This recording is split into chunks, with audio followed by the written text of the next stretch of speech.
14. The goal of monetary policy. 货币政策的目标。 We are faced with the twofold puzzle of why the Bank of Japan forced banks to create the bubble through excessive lending and why suitable policies to create a recovery during the 1990s were not pursued while government attempts at stimulating the economy were disabled. Change in personnel, such as the publicized change of governors in 1989 or 1994, cannot explain this. We found that the same two people were in charge in both the second half of the 1980s and most of the 1990s, namely, Mino and Fukui. Why did they implement such policies? 我们面临着一个双重的谜团：为什么日本银行迫使银行通过过度贷款创造泡沫，以及为什么在1990年代，当政府试图刺激经济的努力被阻碍时，没有采取适当的政策来创造复苏？像1989年或1994年公开更换行长这样的人事变动，无法解释这一点。我们发现，在1980年代后半期和1990年代的大部分时间里，负责的都是同两个人，即三重野和福井。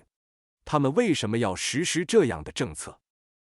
It seems most appropriate to proceed by employing the well-tested methods of the judiciary. The first issue is to establish culpability. It would be possible to argue that Mino, Fukui, and their close collaborators acted irrationally or suffered from temporary insanity. In economics, relying on this option as the primary explanation is frowned upon. If everyone acted irrationally and unpredictably, economic analysis would become meaningless. Instead, many economists, skeptical of people's verbal statements, prefer to look at their actions, arguing that an analysis of people's actual behavior reveals their intentions, the principle of revealed preference. But even if one were to favor the irrationality or insanity explanation, its biggest problem is that so far there has not been any evidence in its support. To the contrary, we will encounter evidence that the actions and statements of the lead actors were remarkably consistent and logically coherent. 最合适的做法似乎是采用司法界经过严格测试的方法。首要问题是确定责任。可以争论的是，三重野、福井及其密切合作者的行为是非理性的，或者他们暂时失去了理智。在经济学中，依赖这个选项作为主要解释是不被赞同的。如果每个人都表现得非理性和不可预测，经济分析就会变得毫无意义。相反，许多经济学家对人们的口头陈述持怀疑态度，更愿意观察他们的行为，认为分析人们的实际行为可以揭示他们的意图，这就是显性偏好的原则。但即使有人倾向于非理性或疯狂的解释，其最大的问题是，到目前为止，还没有任何证据支持这一点。相反，我们将发现证据表明，主要行动者的行动和言论非常一致且逻辑连贯。Failing evidence for insanity, Mino, Fukui, and colleagues must be considered culpable. The next issue is whether the charge against them is one of recklessness or intent. It may be tempting to argue that the princes were simply incompetent, and hence they were merely reckless. However, we found that the princes are the unrivaled experts in controlling credit creation and using this tool to manipulate the economy. 如果没有疯狂的证据，那么三重野、福井及其同事必须被认为有罪。下一个问题是，他们面临的指控是鲁莽还是故意？人们可能会试图争辩说，这些王子只是无能，因此他们只是鲁莽。然而，我们发现这些王子是控制信贷创造和利用这个工具操纵经济的无与伦比的专家。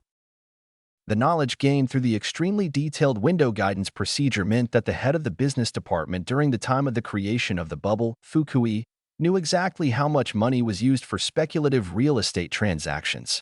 He could actually identify every large-scale borrower if he wished to. His boss and mentor, Deputy Mino, the true governor of the Bank of Japan, had first-hand knowledge from the 1960s and 1970s about how increased loans to the real estate sector would create a bubble. Statements by both Fukui and Mino in the 1980s show that they were well aware of what was going on. Both commented how bank loans and expanded money supply were pushing up real estate prices. Since there was no firm rule, no disclosure of their reasoning, no pressure from MOF, and no accountability to anyone concerning the size of the window guidance loan quotas, Fukui and Mino could do what they judged right. If they had really disagreed with the aggressively loose monetary policy pursued by MOF, the BOJ princes could easily have kept window guidance quotas smaller, for instance at 6 or 7% growth, half as high as the 12 to 15% rates Fukui implemented. But they chose such high loan growth quotas that a bubble was inevitable.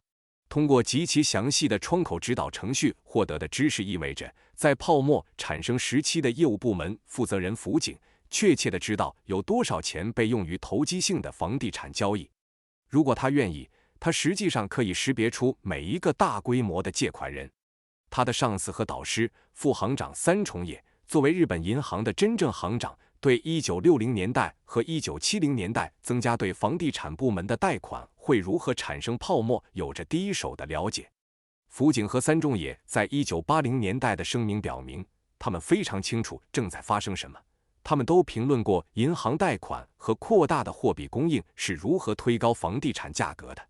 由于没有固定的规则，没有他们的推理的披露，没有来自财政部的压力，也没有对窗口指导贷款配额大小的任何人的问责，福井和三重也可以做他们认为正确的事情。如果他们真的不同意财政部追求的激进的宽松货币政策，日本银行的王子们完全可以保持窗口指导配额较小，例如 6% 或 7% 的增长，只有福井实施的 12% 到 15% 的利率的一半。但他们选择了如此高的贷款增长配额，使得泡沫的产生不可避免。Concerning the 1990s, the conclusion is similar. Neither Moff nor the politicians had the technical knowledge to realize, at least until about 1998, that increased credit creation was the key to a recovery in the 1990s. But we saw that the BOJ princes knew very well.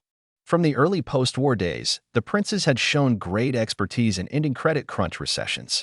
The bad debt problem was much worse in 1945, when Governor Akimada printed money, bought corporate bills and commercial paper, refinanced the banking system, and boosted credit creation. 关于1990年代，结论相似，财政部和政治家们都没有技术知识去意识到，至少直到1998年左右，增加信贷创造是1990年代经济复苏的关键。但我们看到，日本银行的高层们非常清楚这一点。从战后早期开始，这些高层就展现出了在结束信贷紧缩型衰退方面的高超专业知识。1945年的坏账问题更为严重，当时的日本银行行长施丸仪印刷了货币，购买了公司票据和商业票据，重组了银行系统，提高了信贷创造。The question of motive. 动机问题。If knowledge and awareness of the actions and their outcomes exist, then the suspects acted with intent. The burden is on their defense team to prove that the outcome was not intended. Most of all, the prosecution has a strong case for intent if a motive can be established. If there were an explanation for their actions that is based on consistent and rational intent, premeditated action would be a plausible explanation. This seems a big hurdle at first. Their policies of the 1980s and 1990s can be considered consistent only if their goal had been to wreak havoc with the economy. This does not seem rational at first. Why would anyone want to do that? 如果存在对行动及其结果的知识和意识，那么嫌疑人就是有意为之。他们的辩护团队有责任证明结果并非预期。最重要的是，如果能够确定动机，检方就有强有力的证据证明他们的行为是有意的。如果他们的行为基于一致和理性的意图，那么预谋行动就是一个合理的解释。这在一开始看起来是一个大难题。他们在1980年代和1990年代的政策，只有在他们的目标是破坏经济的情况下，才能被认为是一致的。这在一开始看起来并不合理。为什么会有人想要这样做呢？ Did Mino and Fukui make investments such that they would benefit from the bubble in the 1980s and later from the slump in the 1990s? Possible, but unlikely. One method used by detectives to identify the perpetrator and a motive is to see who benefits from a crime. Thus, we could also identify the major changes that the bubble and the recession have triggered and see who benefited. There is no doubt that the Bank of Japan has emerged as the main winner among the major power players from the recession of the 1990s. While other bureaucracies were pared down, weakened, or even abolished, the BOJ finally achieved its goal of legal independence. While MOF lost key control levers, was broken up, and eventually lost its historical status as Okurashio, the powers and status of the Bank of Japan were dramatically enhanced. Thanks to the recession of the 1990s, the Bank of Japan won its long-standing battle with MOF, which began in the 1950s. Is this motive enough? Maybe. We have seen that the central bank had a strong desire to break free from the legal yoke of the ministry, as enshrined in the old Bank of Japan law. It would not be the first time that an institution's policy was misused to further the sectarian interests of that institution. However, the evidence would be only circumstantial. 三重野和福井是否进行了投资，使他们能从1980年代的泡沫和1990年代后期的衰退中获益？可能，但不太可能。侦探们用来确定犯罪者和动机的一种方法是看谁从犯罪中获益。因此，我们也可以确定泡沫和衰退引发的主要变化，看看谁从中获益。毫无疑问，日本银行已经从1990年代的衰退中成为主要权力角色中的主要赢家。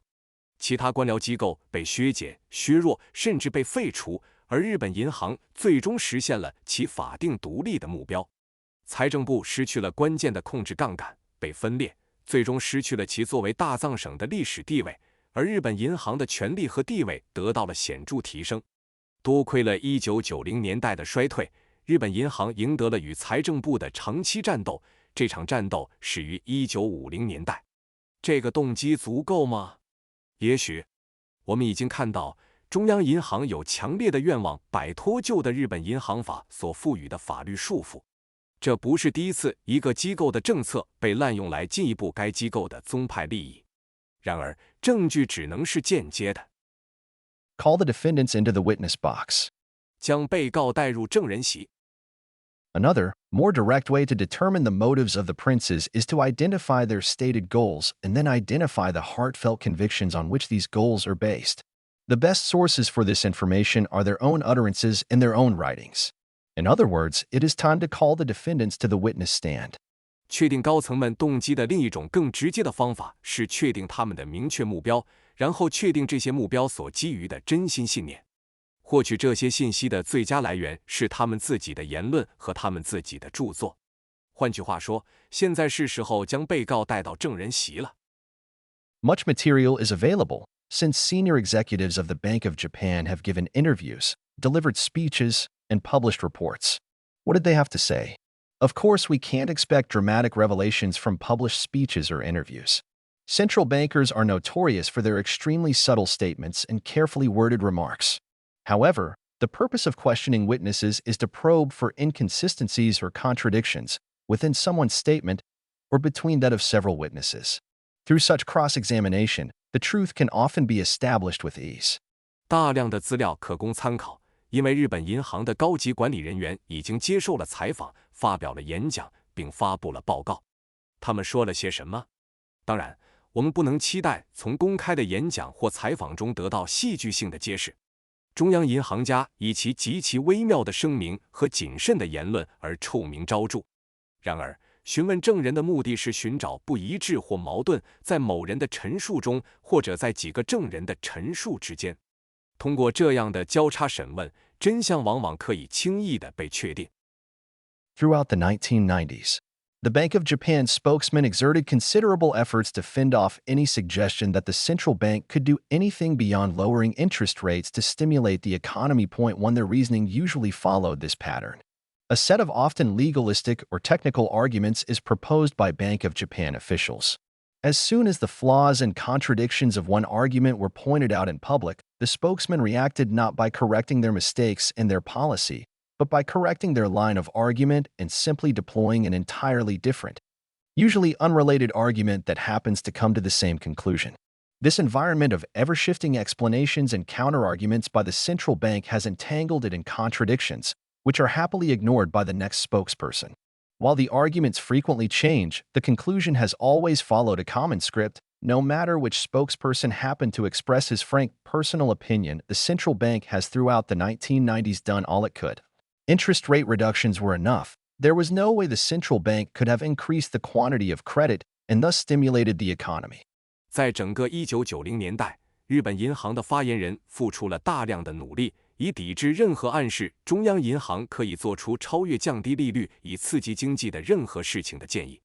他们的推理通常遵循这样的模式：日本银行官员提出一系列通常是法律或技术的论点。一旦公开指出一个论点的缺陷和矛盾，发言人并不是通过纠正他们的错误和他们的政策来反映，而是通过纠正他们的论点，并简单的部署一个完全不同的、通常与之无关的论点，恰好得出相同的结论。中央银行不断变化的解释和反驳的环境使其陷入矛盾，这些矛盾被下一个发言人快乐地忽视。虽然论点经常改变，但结论总是遵循一个共同的脚本，无论哪个发言人恰好表达他的坦率的个人观点。在整个1990年代，中央银行已经尽其所能，利率降低就足够了，中央银行无法增加信贷数量，从而刺激经济。The central bank performed a sudden policy U-turn on March 19, 2001, now officially pursuing what it calls a policy of quantitative easing. Despite the fact that it had claimed for a decade that such a policy was impossible to implement. Nevertheless, the Bank of Japan spokesman continued to warm up the old reasons why this new policy, though officially adopted, could not possibly work. These unwavering efforts to block any reasonable argument why greater monetary stimulation should be taken by the central bank has led many observers to the conclusion that the central bank's statements are insincere excuses to implement its predetermined policy. 2001年3月19日，中央银行突然改变政策，现在正式追求他所称的量化宽松政策，尽管他已经声称这样的政策是无法实施的。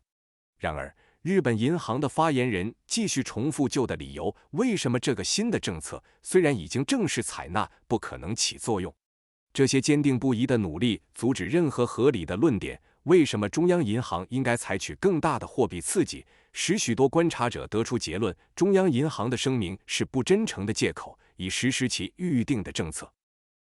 A distinguished U.S. economist who has followed the Bank of Japan's policies for years finally complained that, in recent years, BOJ officials have, to a far greater degree than is justified, hidden behind minor institutional or technical difficulties in order to avoid taking action. Meanwhile, despite numerous symposia, conferences, and fellowships for overseas professors, not to mention sharp calls from leading politicians and critics to ease quantitatively, the central bank has ignored the advice, which since around 1998 had become commonplace, to increase the money supply. 3 Many academics whose advice has been ignored may have been reminded of the words of Milton Friedman, long-standing consultant to central banks. When he spoke about the Federal Reserve, I attended many such meetings of so-called academic consultants. However, I finally concluded that the meetings were called purely for window-dressing purposes. I was unable to detect any influence whatsoever exerted by the consultants' comments on the system's actions. Indeed, the choice of the particular consultants invited to attend seemed designed to guarantee offsetting and contradictory advice, leaving the Fed free to pursue its own devices. However, even on those rare occasions when something approaching a consensus emerged, I could detect no subsequent effect on policy. 4. 一位关注日本银行政策多年的杰出美国经济学家最终抱怨说，近年来，日本银行的官员远远超过合理的程度隐藏在微小的机构或技术困难之后，以避免采取行动。与此同时，尽管有许多研讨会、会议和海外教授的奖学金，更不用说来自领导政治家和批评家的强烈呼吁进行量化宽松，中央银行却忽视了这些建议。这些建议自1998年左右就已经变得司空见惯，即增加货币供应。许多被忽视的学者可能会想起米尔顿·弗里德曼的话，他是中央银行的长期顾问。当他谈到美联储时说，我参加了许多所谓的学术顾问的会议，然而我最终得出的结论是，这些会议纯粹是为了装点门面。我无法发现顾问的评论对系统行动产生了任何影响。实际上，被邀请参加的特定顾问的选择似乎是为了保证相互抵消和矛盾的建议，让美联储自由地追求自己的设备。然而，即使在那些罕见的达成共识的时候，我也无法发现对政策的后续影响。At the same time, it is apparent that key Bank of Japan staff had very early on, years before most economists, been highly familiar with the problems and possible solutions. 5 In 1992. An insightful journalist asked a key Bank of Japan official the question whether the central bank should not complement its interest rate reductions with quantitative easing or expansions in the money supply. The official responded, "It used to be our common-sense approach to watch both the interest rate side and the quantity side, and then take decisions, while quite widely employing methods of imposing limits, such as window guidance. Now the liberalization has moved forward, and also the Bank of Japan has abolished window guidance. Now, to decide whether easing is sufficient or not, it is enough to see whether interest rates have fallen enough or not. Completely unrelated to that, I think that in the future the question will become important whether in a situation where financial institutions hold non-performing assets, bank behavior will start to change completely, compared with the past. In other words, whether the behavior of banks will differ from the past, when the Bank of Japan implements the same interest rate reductions as monetary policy, and whether the transmission mechanism of monetary policy is changing or not. 6. 与此同时，显然日本银行的关键员工在很早以前，在大多数经济学家之前的几年就已经非常熟悉问题和可能的解决方案。1992年，一位有洞察力的记者问日本银行的一位关键官员，中央银行是否不应该用量化宽松或货币供应扩张来补充其利率降低。这位官员回答说，我们过去常常观察利率和数量两方面，然后做出决定，同时广泛地采用设定限制的方法，如窗口指导。现在自由化已经推进，日本银行也已经废除了窗口指导。现在要决定宽松是否足够，只需看利率是否已经降低足够。与此完全无关，我认为未来的问题将变得重要，即在金融机构持有不良资产的情况下，银行的行为是否会与过去完全不同。换句话说，当日本银行实施与货币政策相同的利率降低时，银行的行为是否会与过去不同？货币政策的传导机制是否正在改变？ The interview was with Toshihiko Fukui, at the time executive director of the Bank of Japan, who betrayed his familiarity with window guidance credit controls as well as the problem, at the time not yet visible. That bank credit would fall significantly, changing bank behavior completely, and leading to what Bank of Japan officials later would describe as a breakdown in the monetary transmission mechanism. His insights were surprising. Some economists took almost another decade to come to such conclusions. What is more, Fukui, who would from 1994 to 1998 control the central bank's policies, even told us what he was going to do about these problems. Nothing, since for some unspecified reason, unlike the previous 50 years. To decide whether easing is sufficient or not, it is enough to see whether interest rates have fallen enough or not. This is just what Fukui did when he became deputy governor in 1994 and thus, with a Ministry of Finance bureaucrat as the official governor, de facto head of the Bank of Japan. 采访对象是当时的日本银行执行董事福井俊彦，他对窗口指导、信贷控制以及银行信贷大幅下降的问题，当时尚未显现，表现出了熟悉程度，这完全改变了银行的行为，并导致日本银行官员后来将其描述为货币传输机制的崩溃。他的见解令人惊讶，一些经济学家几乎又花了10年才得出这样的结论。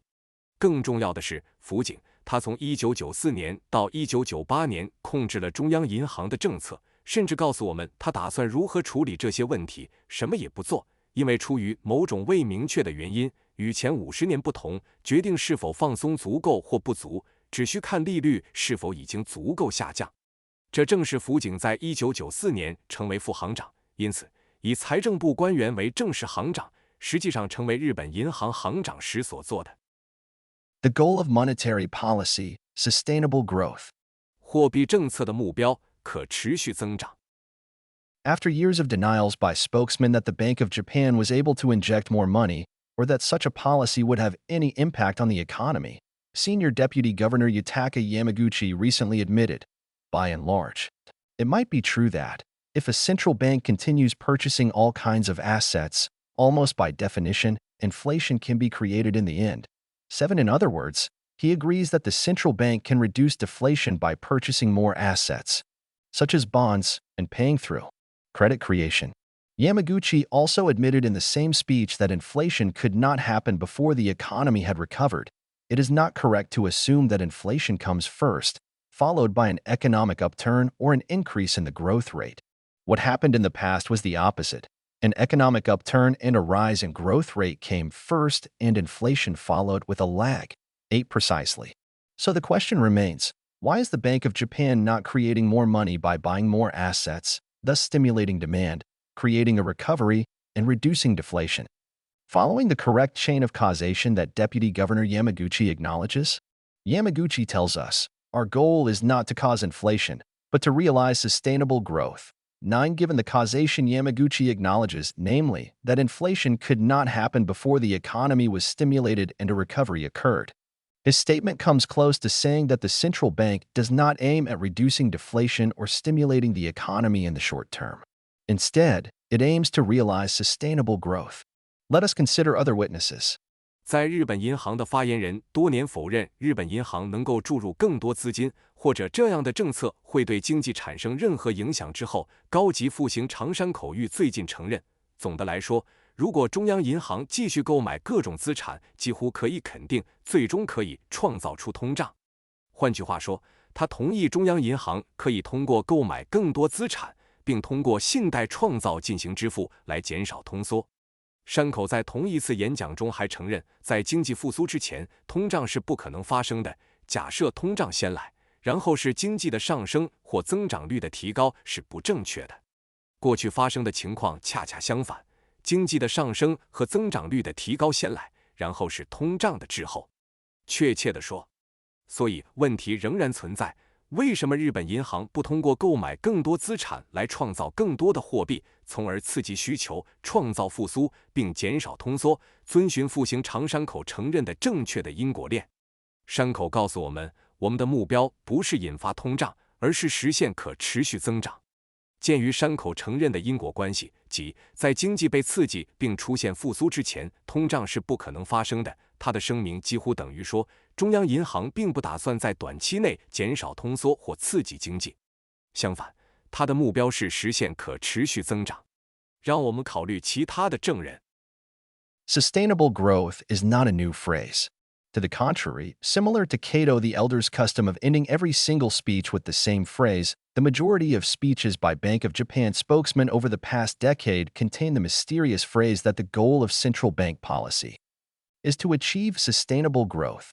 Tend to mention just a few recent examples. In order to form a basis for stable and sustainable growth of Japan's economy, the Bank of Japan is determined to continue making every effort as a central bank. 11.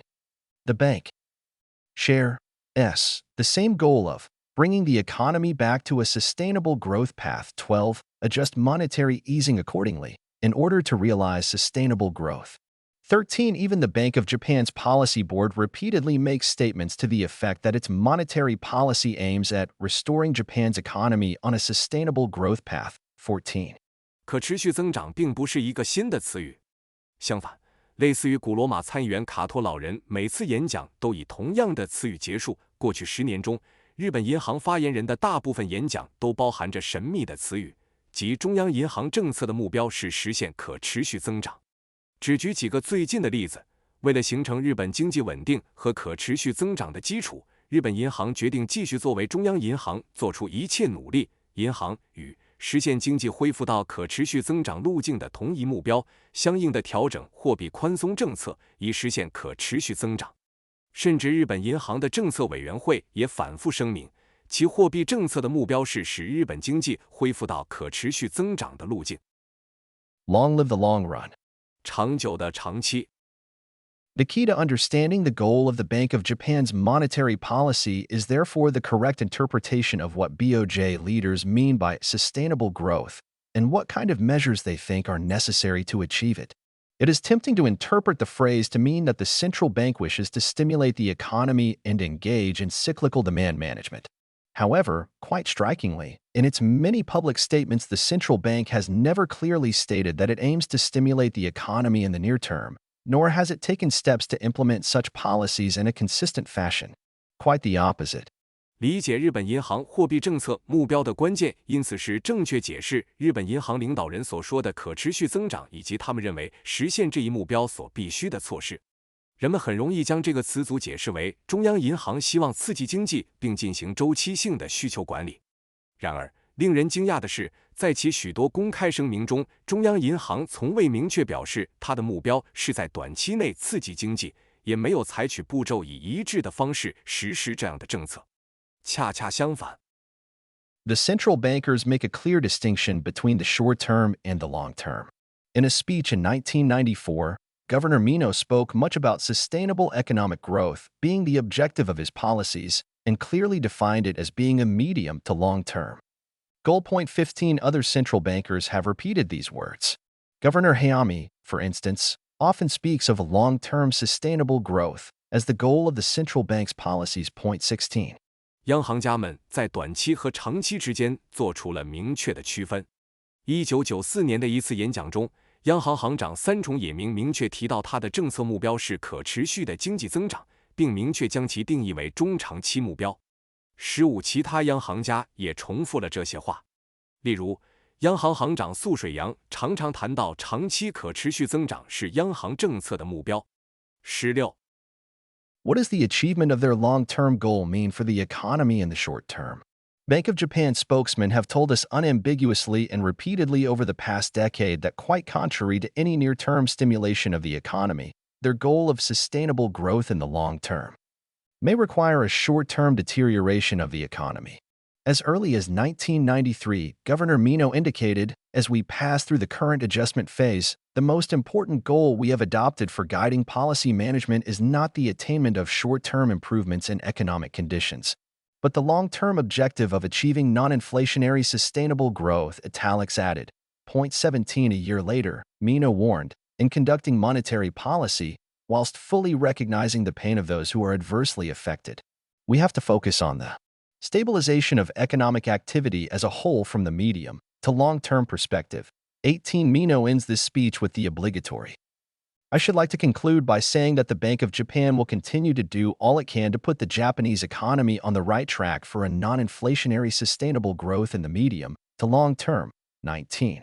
他们的长期目标的实现对短期经济意味着什么？过去10年，日本银行的发言人已经明确并反复告诉我们，与其说他们的长期可持续增长目标会刺激经济的近期发展，不如说可能需要经济在短期内恶化。早在1993年，三重野行长就指出，在我们经历当前的调整阶段时，我们为指导政策管理所采取的最重要目标不是实现经济状况的短期改善，而是实现非通胀的可持续增长。写体部分为原文。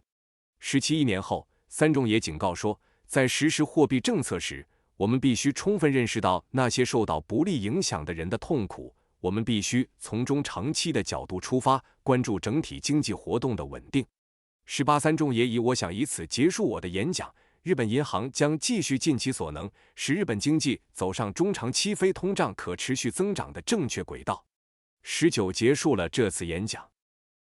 Given a choice between a policy to achieve a recovery in the short term and one that would create a recession in the short term, but may offer sustainable growth in the long run, the Bank of Japan has repeatedly stated that it would prefer the latter. By Mino's measure, the central bank's policy over the 1990s therefore has not been a failure. Inflation has not been a problem during the 1990s. And the short-term pain has also been visible. The positive fruits of monetary policy, on the other hand, can only be reached after some indefinite period in the long-term future. 在选择实现短期复苏的政策和可能在短期内造成衰退，但可能在长期内实现可持续增长的政策之间，日本银行反复表示，它更倾向于后者。按照三重野的衡量标准，央行在1990年代的政策并非失败。在1990年代，通胀并未成为问题，短期的痛苦也是显而易见的。另一方面，货币政策的积极成果只能在长期未来的某个不确定的时期才能实现。It was, of course, precisely such policies and arguments that British economist John Maynard Keynes criticized during the 1920s and 1930s, immortalized by his often-cited reminder that this long run is a misleading guide to current affairs. In the long run, we are all dead. 20. 正是这样的政策和论点，被英国经济学家约翰·梅纳德·凯恩斯在1920年代和1930年代批评。他经常引用的提醒是，这个长期是对当前事物的误导。从长远来看，我们都会死。20. The definition of sustainable growth, structural transformation. 可持续增长的定义，结构转型。What, then, is the Bank of Japan's definition of this promising state in the future when sustainable growth can be achieved? Indeed, when can Japan expect to reach it? First, let us consider the obstacles to sustainable growth. Governor Hayami told us that a basic structural factor behind Japan's lost decade of the 1990s is that a variety of systems which had supported the post-war development of Japan's economy became unsustainable. 21 In the Bank of Japan's view, then, a basic obstacle to achieving sustainable growth appears to be Japan's post-war economic system. Other BOJ speakers have said it more bluntly. Shirakawa, whose title at the Bank of Japan is advisor to the governor, told us in 2001 that the prerequisite for sustainable growth is structural reform. 22. 那么，日本银行对这个有前途的未来状态、可持续增长可以实现的定义是什么？实际上，日本何时可以期待达到这个状态呢？首先，让我们考虑一下可持续增长的障碍。行长素水阳告诉我们，日本在1990年代失去的10年背后的基本结构因素是支持日本战后经济发展的各种系统变得不可持续。21因此，从日本银行的观点来看，实现可持续增长的基本障碍似乎是日本的战后经济体系。其他日本银行的发言人更直接地说出了这一点。例如，日本银行的顾问白川芳明在2001年告诉我们，可持续增长的先决条件是结构改革。22 Back in 1993, Governor Mino was talking not only about structural reform, but about the need for an even more far-reaching structural transformation in my description of how I would like the economy to look. You can see that there is a very close resemblance to the economy Japan was aiming at following the Plaza Agreement and during the subsequent period of the rapid appreciation of the yen. With hindsight, I feel that the structural transformation that Japan committed itself to at that time gradually receded into the background during the recent economic boom and the bubble phenomenon. Now, once again, Japan is becoming conscious of the need to implement such transformation. I do wish to reiterate that it is very important that these medium to long-term objectives to implement a structural transformation be kept in mind when managing the nation's monetary policy. 23. 在1993年，当时的日本央行行长三重野康夫不仅谈到了结构性改革，更谈到了需要进行更深远的结构性转型。从我对经济的期望来看，你可以看到它与日本在广场协议后以及随后日元快速升值期间所追求的经济有着非常密切的相似性。回顾过去，我觉得日本在那个时候承诺的结构性转型，在最近的经济繁荣和泡沫现象中逐渐淡出了人们的视线。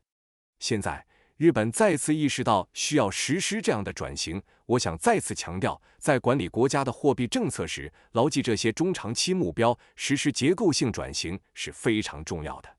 23 BOJ Policy Board member Kazuo Ueda has explained that this structural transformation or reform may produce deflationary forces in the short run, but will generate a much more efficient economy after a while. 24 The Bank of Japan's Policy Board has even declared that structural reform may be accompanied by painful adjustments. Without such adjustments, however, neither improvement in productivity nor sustainable economic growth can be obtained. 25 Governor Hayami explains that in the short term a recession must be accepted. As the long-run goal of structural reform takes precedence, many people, Governor Hayami admitted, feel that bringing the economy back to the recovery phase of the business cycle is an important challenge.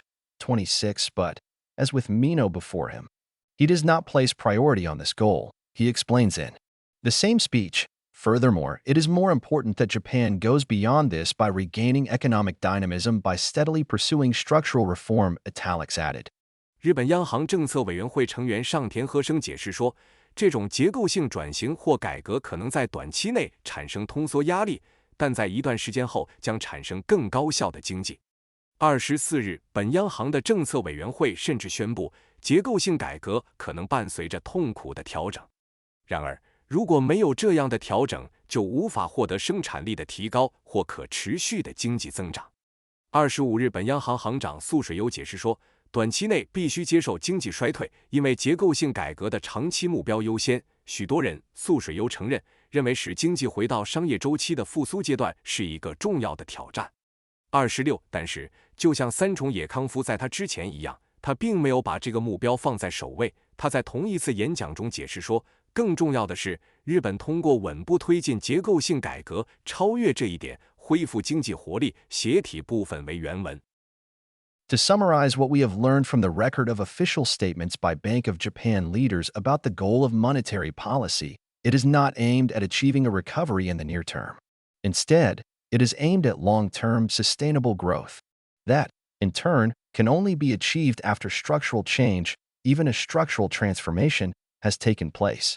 总结一下，我们从日本央行领导人关于货币政策目标的官方声明中学到的东西，它并不是以在近期内实现经济复苏为目标，相反，它的目标是实现长期的可持续增长，而这只有在结构性改变，甚至是结构性转型发生后才能实现。How can monetary policy achieve structural change? 货币政策如何实现结构性改变？ All this may appear puzzling at first. The central bank is in charge of monetary policy. On the one hand, the declared goal of its monetary policy is to achieve sustainable growth. On the other hand, it says that the prerequisite for this sustainable growth is structural reform. We know, however, that the Bank of Japan has no mandate and also no regulatory power to directly implement structural reform. So the obvious next question is, how can the central bank possibly implement the declared goal of its monetary policy, namely, to achieve sustainable growth through structural reform? 这一切初看起来可能令人困惑。中央银行负责货币政策，一方面，其货币政策的宣布目标是实现可持续增长；另一方面，他说实现这种可持续增长的前提是结构性改革。然而，我们知道，日本央行既没有权利，也没有监管权直接实施结构性改革。那么，显而易见的下一个问题是，中央银行如何可能实现其货币政策的宣布目标，即通过结构性改革实现可持续增长？ How can structural reform, a change of the systems that had supported the post-war development of Japan's economy, be achieved by the Bank of Japan?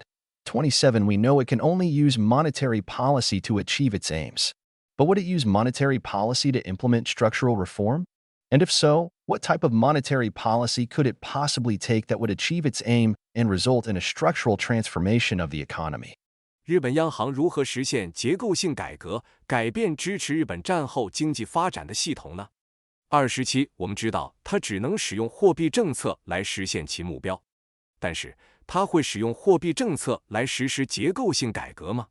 如果是，那么它可能采取什么样的货币政策才能实现其目标，并导致经济的结构性转型呢？ Finally, is this not a political agenda, out of bounds and out of the hands of the central bank? The Bank of Japan does not think so.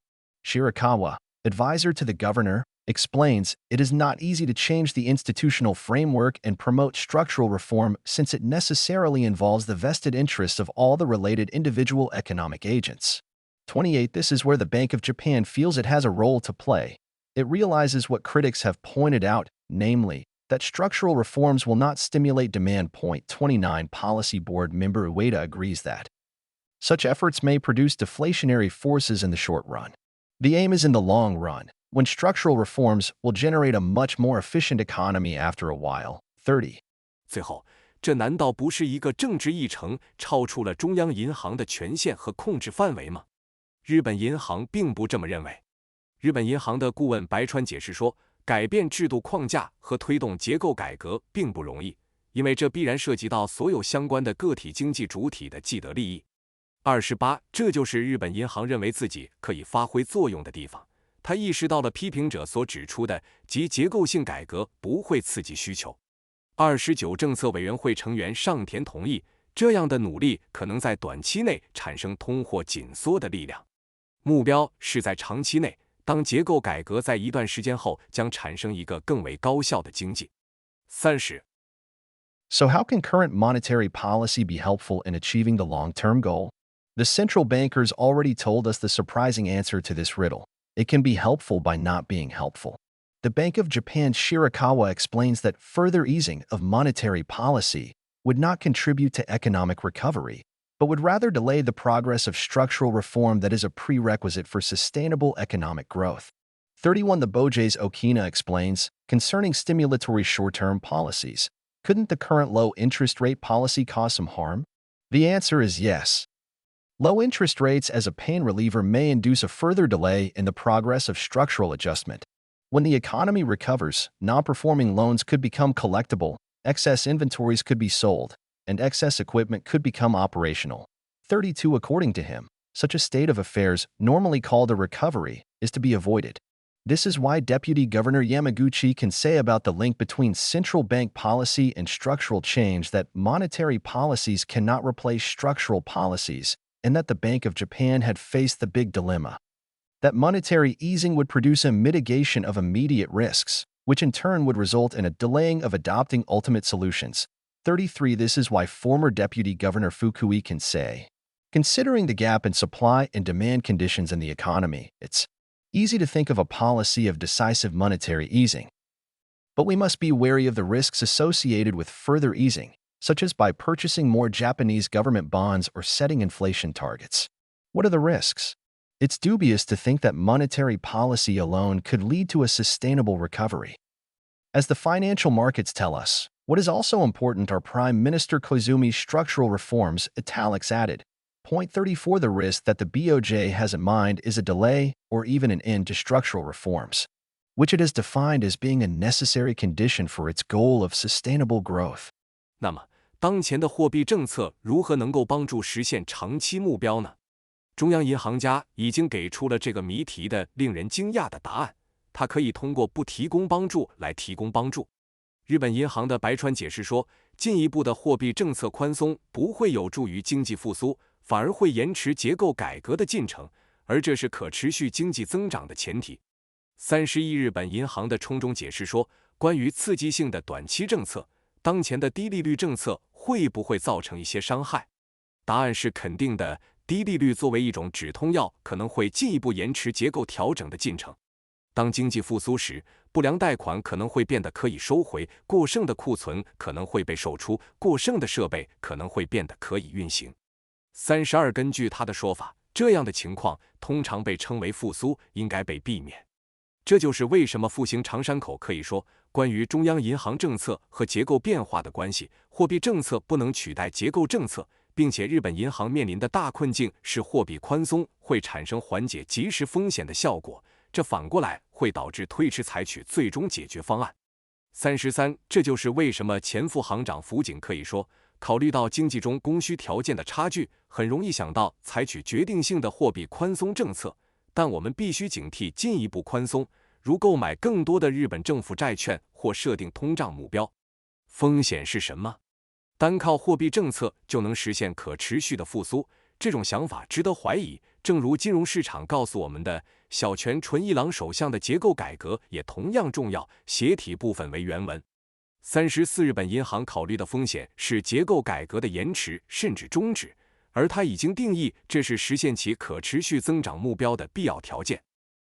It cannot be considered a secret. The media have been frequently reporting that Hayami is convinced that Japan needs to undergo radical corporate restructuring and banking reforms before it can recover, and that he has a duty to promote this. Mr. Hayami's passion for reform also has a flavor of austerity. On paper, most economists and politicians think it would be sensible to offset the pain of restructuring with ultra-loose monetary policy. But Mr. Hayami fears that if he loosens policy too quickly, it would remove the pressure for reform. 35. 这不能被认为是一个秘密。媒体经常报道，素水认为日本需要进行彻底的公司重组和银行改革才能恢复，并且他有责任推动这一点。素水先生对改革的热情也带有一种紧缩的味道。在纸面上，大多数经济学家和政治家认为用超宽松的货币政策来抵消重组的痛苦是明智的，但是素水先生担心，如果他过快的放松政策，就会消除对改革的压力。35. In other words, it must be concluded that the central bank is aware that serious monetary stimulation would create a recovery, but it has chosen for a decade to avoid this because it would delay its structural reform agenda. 36. Adam Posen, an economist at the Institute for International Economics in Washington, D.C., agrees with this conclusion.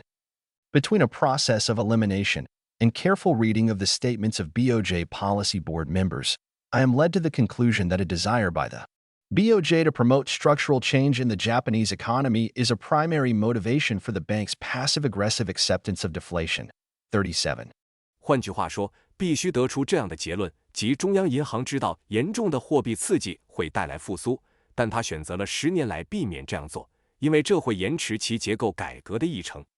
36位于华盛顿特区的国际经济研究所的经济学家亚当·波森同意这个结论。通过排除法以及仔细阅读日本银行政策委员会成员的声明，我得出的结论是，日本银行希望在日本经济中推动结构变化，这是银行对通货紧缩的被动攻击性接受的主要动机。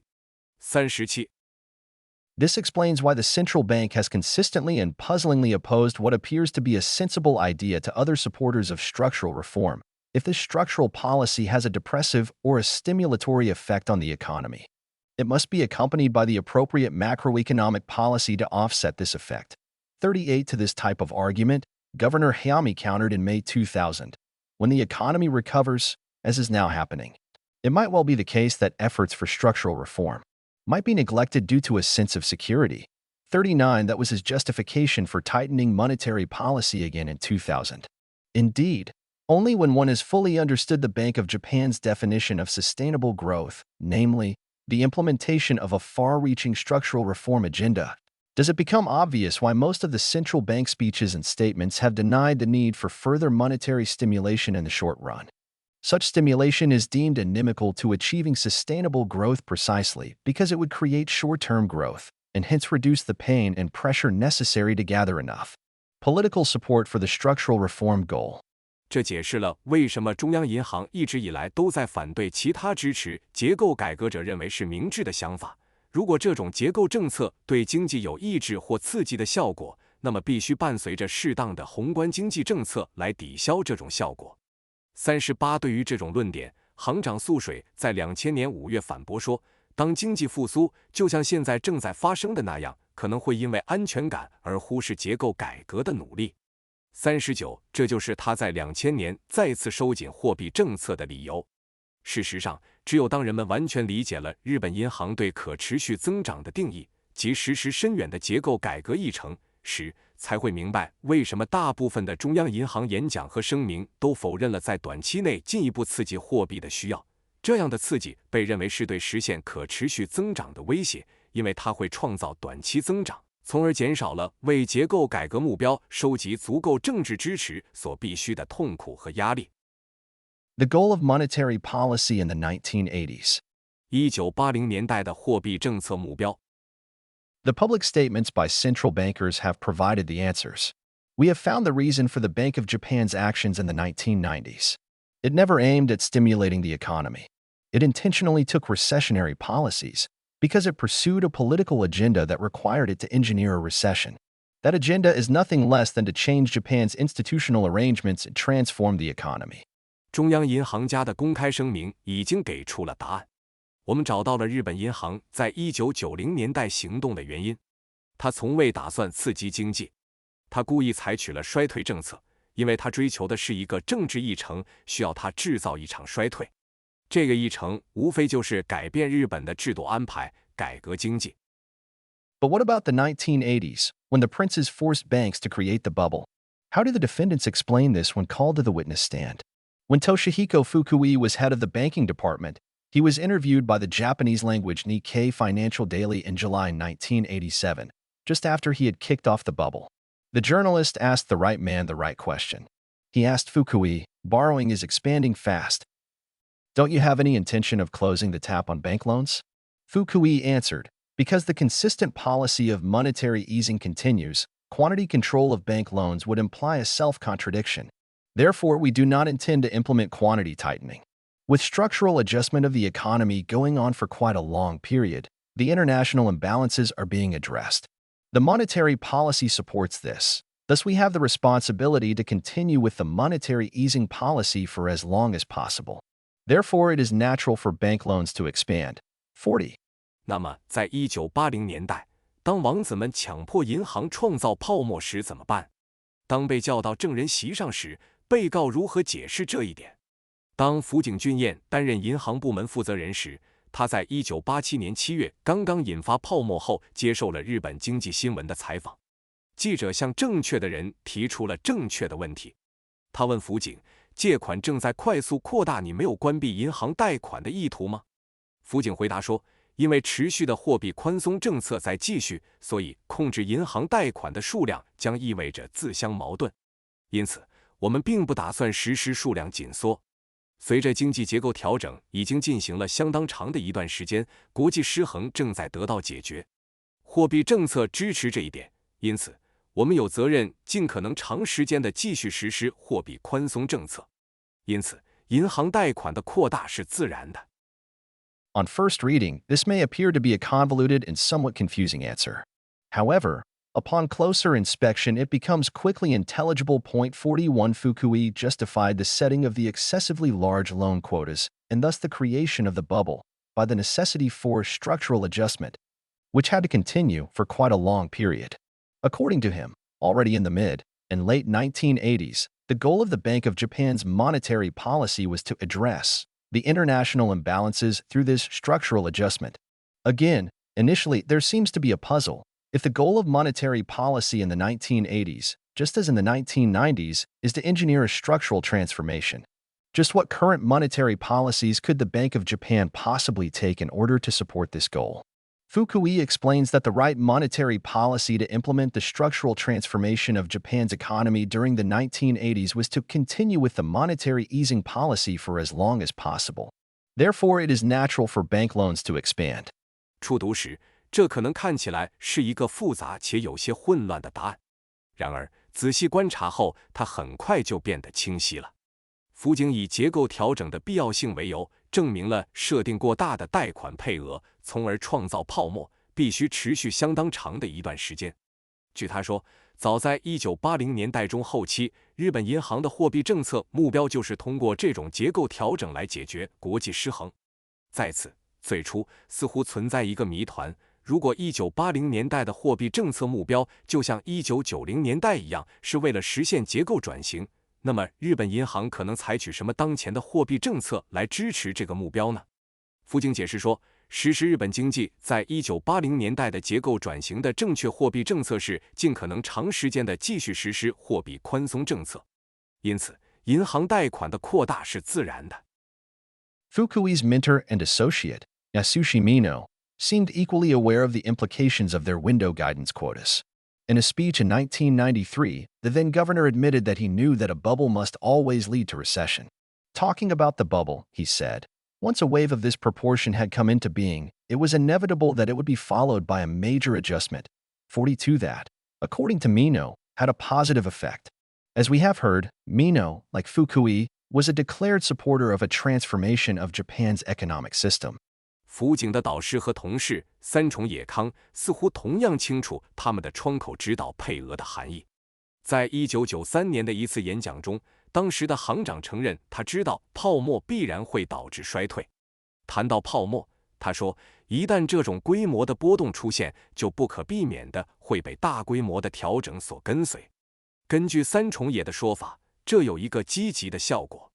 正如我们所听到的，三重野和福井一样，都是日本经济体制转型的公开支持者。To transform Japan was no small undertaking. As we saw in the initial chapters, the war economy system was internally consistent and permeated all sectors and levels of the economy and even society. It had shaped the labor market, the capital market, the corporate governance structure, the legal system, and the behavior of firms, bureaucrats, and politicians, as well as ordinary people. To change Japan, it seemed, one needed to change everything. Only if one abandoned all features of the old system would it be possible to create a different economic structure. How could such a historically unprecedented undertaking be completed? Mino told us that it was the recession that made everyone in Japan conscious of the need to implement such transformation. 改变日本绝非易事。正如我们在最初的章节中看到的，战时经济体制是内在一致的，渗透到经济甚至社会的所有部门和层次。它塑造了劳动市场、资本市场、公司治理结构、法律体系以及公司、官僚、政治家以及普通人的行为。要改变日本，似乎需要改变一切。只有放弃旧体制的所有特征，才有可能创造出不同的经济结构。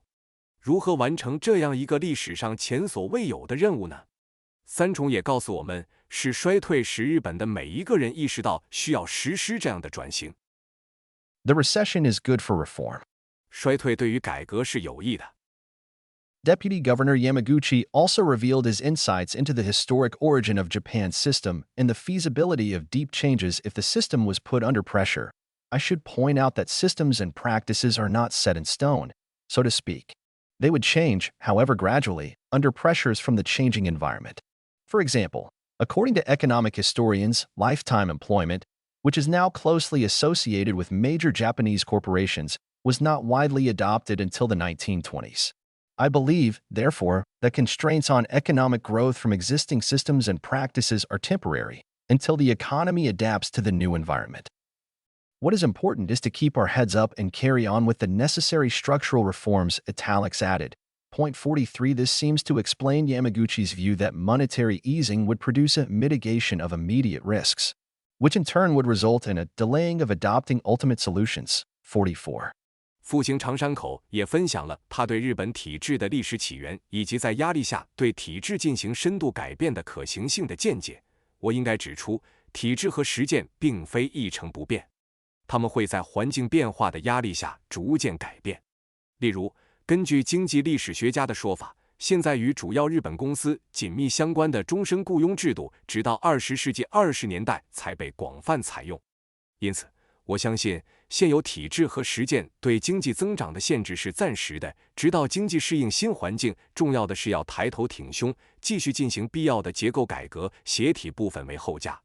43，这似乎解释了山口认为货币宽松会产生缓解即时风险的观点，这反过来会导致推迟采取最终解决方案。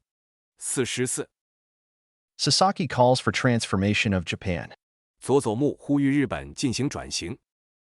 We have established the structural reform agenda as the consistent leitmotif of the central bank's policies in the 1990s. We also found it present already during the 1980s. The next question we now need to ask is where this structural reform agenda comes from, on what type of theory it is based, and how long it has been pursued. In probing these issues, we may be able to make further progress in finding answers to the question why the Princes expanded the window guidance bank loan quotas so dramatically during the 1980s and thereby forced the creation of the bubble. 我们已经将结构改革议程设定为20世纪90年代中央银行政策的一贯主题。我们也发现它在1980年代就已经存在。我们现在需要问的下一个问题是，这个结构改革议程从何而来？它基于何种理论，以及它已经被追求了多久？在探讨这些问题时，我们可能能够进一步找到为什么在1980年代，王子们大幅扩大了窗口指导银行贷款配额，从而强制创造了泡沫的答案。Since the Princes are known to have worked together closely, it would be illuminating to check whether Fukui and Mino's predecessors, who handpicked them, also shared their goals. In doing so, it is hoped that we can shed further light on the events of the 1980s.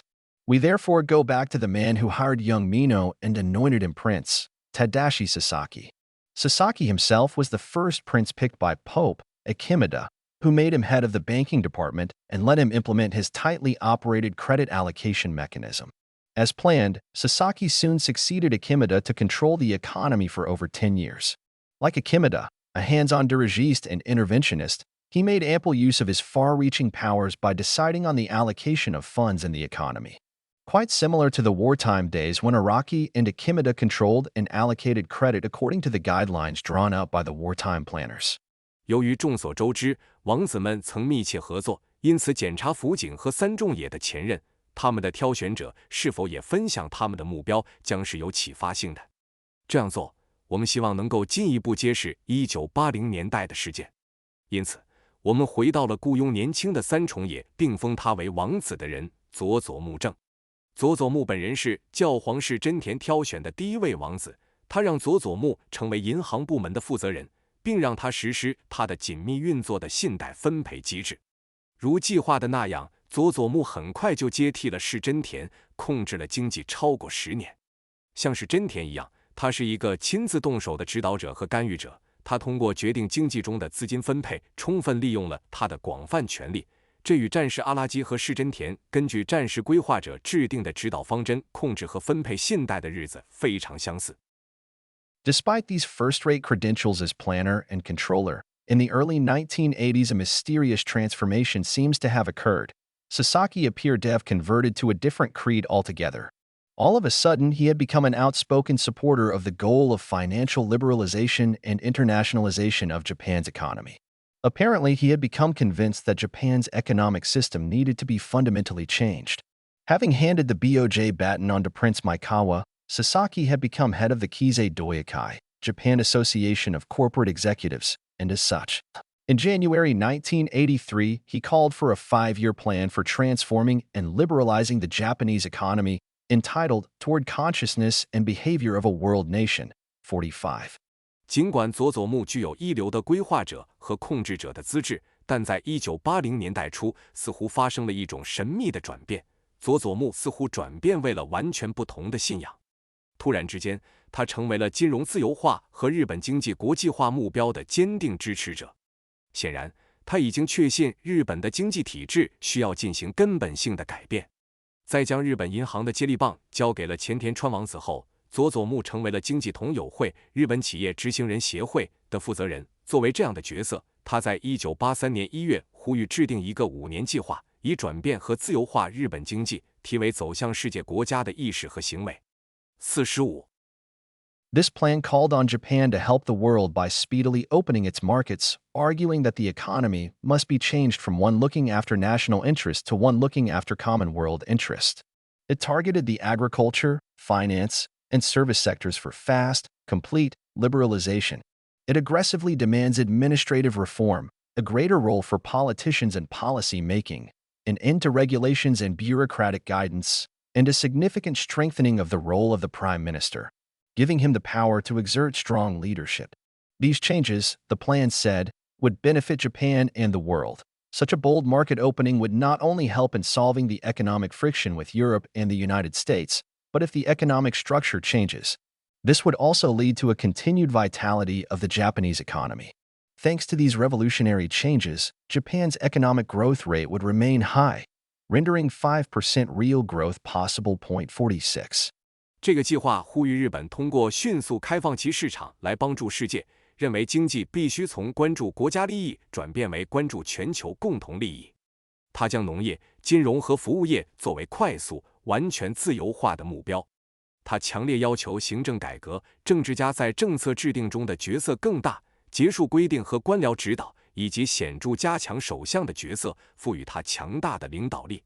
该计划表示，这些变化将使日本和世界受益。如此大胆的市场开放不仅有助于解决与欧洲和美国的经济摩擦，而且如果经济结构发生变化，这也将导致日本经济的持续活力。由于这些革命性的变化，日本的经济增长率将保持高位，使 5% 的实际增长成为可能。46. The report was mainly aimed at a domestic audience. Although formulated in polite and understated language, it was radical for its time, as it called for a fundamental transformation of Japan, including a change in the political process and an end to the power of the bureaucracy. Although veiled, it represented a frontal attack on the elite of the post-war system, especially the Ministry of Finance. 该报告主要针对国内受众，尽管其措辞礼貌且低调，但在当时却颇具激进性，因为它呼吁对日本进行根本性的改革，包括改变政治过程和终结官僚体制的权利。尽管含蓄，但它代表了对战后体制精英，特别是财政部的正面攻击。Sasaki followed up his demands with another report issued by the Keizai Doyokai a year later. Now he demanded, in the name of internationalization and portfolio diversification, that Japanese banks should expand their business activities aggressively abroad. In order to make this possible, the Ministry of Finance should loosen the regulation of banks' foreign business, until then kept tightly in check, and allow trust bank and stock brokerage subsidiaries abroad. 47. His recommendations were implemented. They provided the institutional setting within which the window guidance successfully created the bubble and the surge in Japanese capital outflows of the 1980s. It is telling, of course, that deregulation convert Sasaki did not demand changes in the way the Bank of Japan was tightly controlling the banking system and running the economy via window guidance. To the contrary, he even hinted that he supported it, and in 1983, when window guidance was officially not relevant for monetary policy anymore, Sasaki gave evidence that window guidance still existed. In an interview about a published report on the need for financial liberalization in April 1983, an insightful journalist asked him, In an era of financial liberalization, how should monetary policy management be conducted? His answer: it is necessary for changes in the ODR to be done flexibly, elastically. This is what the BOJ has really been aiming at. Thus, it can also be said that the report affirms the current ODR policy. About the BOJ window guidance of private financial institutions, the opinion that this should be changed is not especially mentioned. 48. 1年后，佐佐木通过经济同友会发布了另一份报告来跟进他的要求。现在，他以国际化和投资组合多元化的名义要求日本银行应积极扩大其在海外的业务活动。为了实现这一目标，财政部应放松对银行外商业务的监管，直到那时都被严格控制，并允许信托银行和股票经纪子公司在海外设立。47，他的建议得到了实施。他们为窗口指导成功地创造了泡沫和80年代日本资本外流的激增提供了制度环境。当然，值得注意的是，佐佐木并没有要求改变日本银行严格控制银行系统和通过窗口指导运行经济的方式。相反，他甚至暗示他支持这一点。而在1983年，当窗口指导对货币政策不再具有官方意义时，佐佐木证明窗口指导仍然存在。在1983年4月关于需要金融自由化的报告发布后的一次采访中，一位有洞察力的记者问他，在金融自由化的时代，货币政策管理应如何进行？他的回答是：必须灵活、有弹性地进行 ODR 的变化。这正是日本银行一直在追求的，因此也可以说，该报告肯定了当前的 ODR 政策。关于日本银行对私人金融机构的窗口指导，没有特别提到这应该改变的观点。48. Maikawa's private meetings. 前川的私人会议。In the end, monetary policy was indeed highly flexible during the 1980s and 1990s. While Sasaki was too old to see through the implementation of his ideas in what then was called a 5-year plan, he could trust his successor, Haruo Maikawa, to fight the battle for him. Maikawa's internationalist credentials were earned early on, when he became the BOJ section chief in charge of foreign exchange, where it was part of his job to cooperate with the U.S. Federal Reserve System. Point 49 later on. He was sent to head the BOJ New York office for 2 years, from 1958 to 1960. Back at Tokyo headquarters in Nyanbashi, Maikawa then was made head of the Foreign Exchange Bureau, where he continued to coordinate Bank of Japan operations with the New York Federal. Before commencing his tenure rule, first as deputy governor, then as governor, Maikawa had been a regular representative of the Bank of Japan at meetings of the IMF and the BS, Bank for International Settlements. As board director. 最后，在1980年代和1990年代，货币政策的确非常灵活。尽管佐佐木年纪太大，无法看到他的想法和被称为5年计划的实施，但他可以信任他的继任者前川春南为他战斗。前川早在他成为负责外汇的日本银行部门主管时，就获得了国际主义者的资格。他的工作部分是与美国联邦储备系统合作。49后来，他被派去领导日本银行纽约办事处2年，从1958年到1960年。回到东京日本桥总部后，前川被任命为外汇局局长，他继续协调日本银行与纽约联储的操作。在开始他的10年统治之前，先是作为副行长，然后作为行长，前川一直是日本银行在国际货币基金组织和国际清算银行会议上的常任代表。In his public pronouncements, Maikawa followed in the newly formulated footsteps of his mentor Sasaki. He also seemed an ardent proponent of liberalization and internationalization of the financial sector, though once again his zeal for deregulation did not include the abolition of central bank window guidance, which continued throughout the 1980s. As governor of the Bank of Japan, he criticized the Ministry of Finance's policies that protected the financial sector from foreign competition. It is not good to help every single financial institution like a ship in a convoy formation. Just like the U.S. negotiators, he demanded liberalization of interest rates for large short-term deposits as a first step toward full-blown financial liberalization. 50. 在他的公开声明中，前川跟随他的导师佐佐木新制定的脚步。他似乎也是金融部门自由化和国际化的热衷支持者，尽管他对放松管制的热情再次并未包括废除中央银行的窗口指导，这在1980年代一直持续。作为日本银行的行长，他批评财政部保护金融部门免受外国竞争的政策，像护航队形式一样帮助每一个金融机构是不好的。就像美国谈判者一样，他要求首先对大额短期存款的利率进行自由化，作为全面金融自由化的第一步。50. Yet Maekawa had to tread carefully. As central bank governor, he could not be seen to be pushing for changes of Japan's economic system too openly. Politicians and the bureaucrats, especially at the Ministry of Finance, would have objected and pointed out that such issues are not the concern of the central bank. Moff would probably have argued that these are policy considerations that need to be decided through the institutions of a democracy. 然而，前川必须谨慎行事。作为中央银行行长，他不能公开推动日本经济体系的变化。政治家和官僚，特别是财政部，会反对并指出这些问题不是中央银行的关注点。财政部可能会辩称，这些是需要通过民主机构决定的政策考虑因素。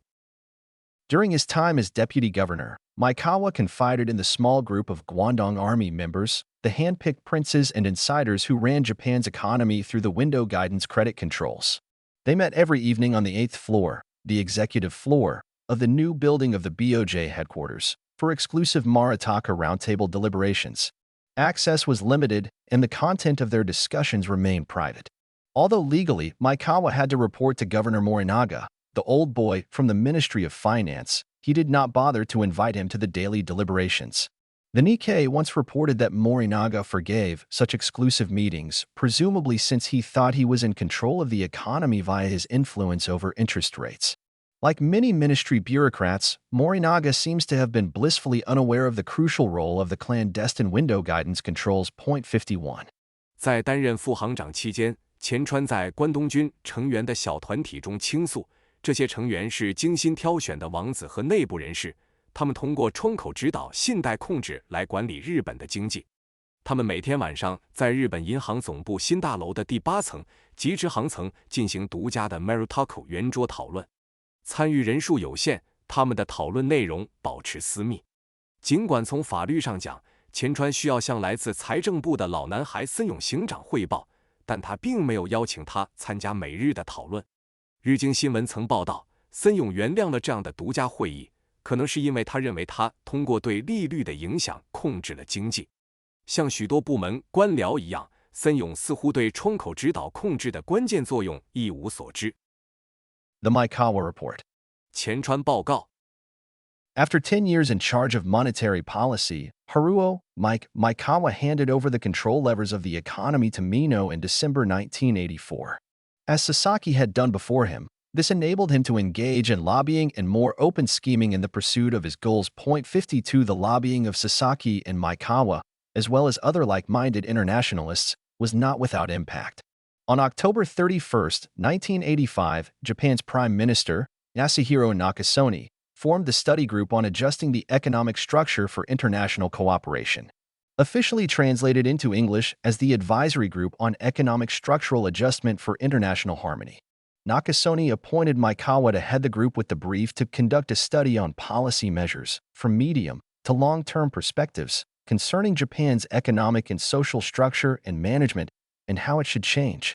Over the coming 5 months, the advisory group met 19 times, and on April 7, 1986, it submitted its recommendations to the Prime Minister. 53 in the media. The report quickly became known by the name of the chairman who had shaped its content and conclusions, Maekawa. While the Maekawa report received far more media attention, it closely echoed the demands of the earlier Sasaki report. It was, however, more detailed in its recommendations and blunter in its language. 在负责货币政策10年后，前川于1984年12月将经济控制杆交给了三重野。就像佐佐木之前做的那样，这使他能够进行游说和更公开的策划，以追求他的目标。佐佐木和前川的游说，以及其他志同道合的国际主义者的游说，并非没有影响。1985年10月31日，日本首相中曾根康弘成立了调整经济结构以实现国际合作研究小组，正式英文译名为经济结构调整为国际和谐咨询小组。中曾根任命前川为小组负责人，任务是从中长期角度出发，研究日本的经济和社会结构以及管理的政策措施，以及它应该如何改变。在接下来的5个月里，咨询小组会议19次，并于1986年4月7日向首相提交了其建议。在媒体中，这份报告很快以塑造其内容和结论的主席的名字而为人所知——钱川。尽管钱川报告受到了更多的媒体关注，但它紧密地呼应了早期佐佐木报告的要求。然而，它在建议上更为详细，语言更为直接。In the opening paragraphs, it stated its conclusion. The time has thus come for Japan to make a historical transformation in its traditional policies on economic management and the nation's lifestyle. There can be no further development for Japan without this transformation, italics added. Point 54 The medium-term national policy goal propagated by the report was the determination to attain the goal of steadily reducing the nation's current account imbalance. It was recognized that the large current account surplus is basically linked with Japan's economic structure and its export orientation. Therefore, there is an urgent need for Japan to implement drastic policies for structural adjustment and to seek to transform the Japanese economic structure into one oriented toward international cooperation, italics added. 在开头的段落中，他陈述了其结论：日本现在应该在其传统的经济管理政策和国民生活方式上做出历史性的转变。没有这种转变，日本就无法进一步发展。写体部分为原文。报告宣传的中期国家政策目标是决心实现稳步减少国家当前账户失衡的目标。人们认识到，大规模的当前账户盈余基本上与日本的经济结构和其出口导向有关，因此，日本迫切需要实施结构调整的激进政策，并寻求将日本的经济结构转变为面向国际合作的结构。写体部分为原文。The report read like a wish list by U.S. trade negotiators. It started with the call for administrative reform, basically the abolition of bureaucratic powers by switching from regulation and the license system toward policies based upon market mechanisms and to freedom in principle. Restrictions only as exceptions. It aimed at import expansion, greater market access for foreigners, and a thorough promotion of deregulation. Even concerning the politically sensitive agricultural sector, the report called for an opening up to imports and greater use of market mechanisms. 这份报告读起来就像美国贸易谈判者的愿望清单。他从呼吁行政改革开始，基本上是通过从规定和许可制度转向基于市场机制的政策，以及原则上的自由，只有例外的限制来废除官僚权力。他旨在扩大进口，为外国人提供更大的市场准入，以及全面推动放松管制。即使在政治敏感的农业部门，报告也呼吁开放进口和更大程度地使用市场机制。Maikawa's report called for the transformation from export-led economic growth to domestic, demand-driven growth by expansion of domestic demand. This was to be achieved through increased private consumption as well as a shift of low value-added factories abroad. Consumption was to be stimulated by income tax cuts, more free time through reduced working hours, the 5-day work week, and a greater use of paid leave for longer periods. Consumption was also to be boosted by housing policies and urban redevelopment based on tax incentives, relaxation of residential development guidelines, and easing of restrictions on building size and land use. 钱川的报告呼吁从出口导向的经济增长转变为通过扩大国内需求来驱动的增长。这将通过增加私人消费以及将低附加值的工厂转移到国外来实现。消费将通过减少所得税、减少工作时间、实行5天工作制以及更长时间的带薪休假来刺激。消费还将通过住房政策和城市重建得到提振。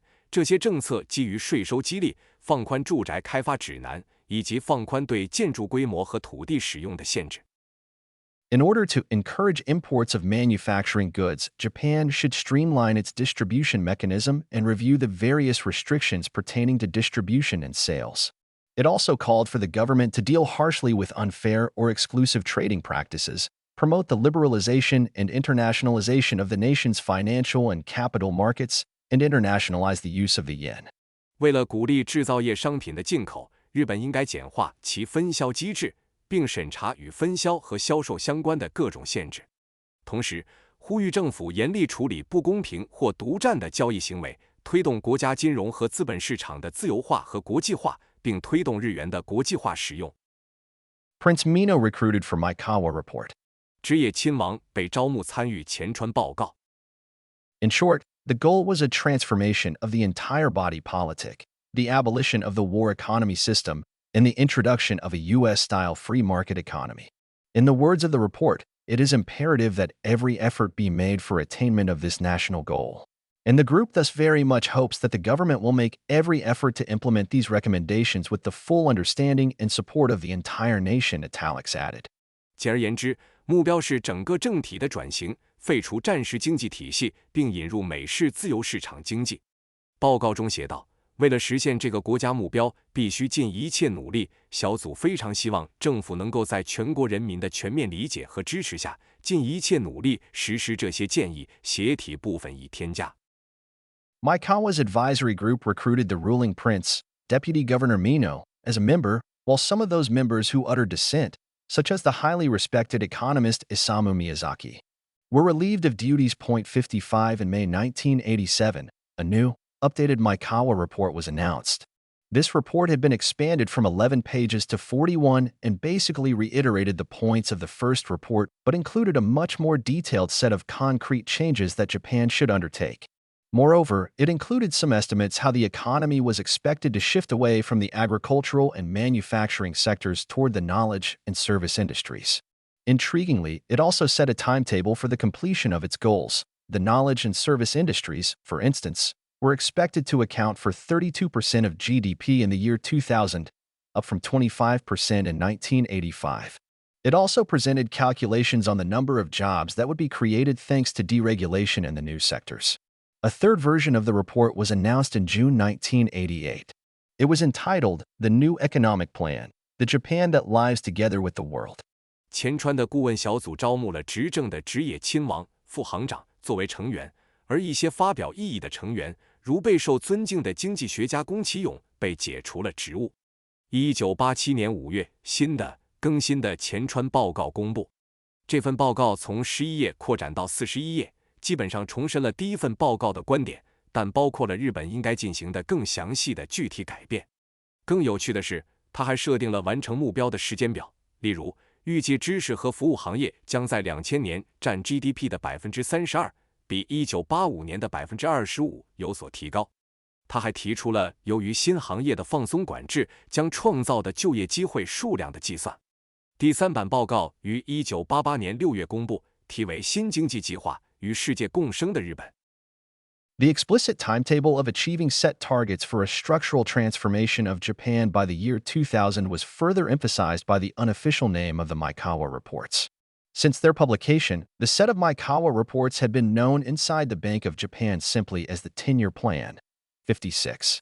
通过明确的时间表，强调了到2000年实现日本结构转型的设定目标，这进一步强调了前川报告的非官方名称。自他们的出版以来，日本银行内部简单地将前川报告系列称为10年计划。Using monetary policy for structural reform. 使用货币政策进行结构改革。The reports in the press and by commentators on the Maikawa report were highly critical. Observers recognized the radical nature of the plan. Thus it seemed far too ambitious. It was calling for a wholesale revolution of all parts of the Japanese economic, political, and social system. It seemed utopian to think one could solve the deep-rooted and intractable problems of the structural trade surplus, high land prices, the closed agricultural sector, the low quality of life, long working hours, and too much regulation all at the same time. Not surprisingly, at the packed press conference where the Maikawa report was announced, disrespectful foreign journalists gave Haruo Maikawa a difficult time. We've heard this so many times before, one German reporter said. Why should we believe it now? 57. 关于前川报告，媒体和评论员的报道大都持批评态度。观察家们认识到了该计划的激进性，因此他似乎过于雄心勃勃。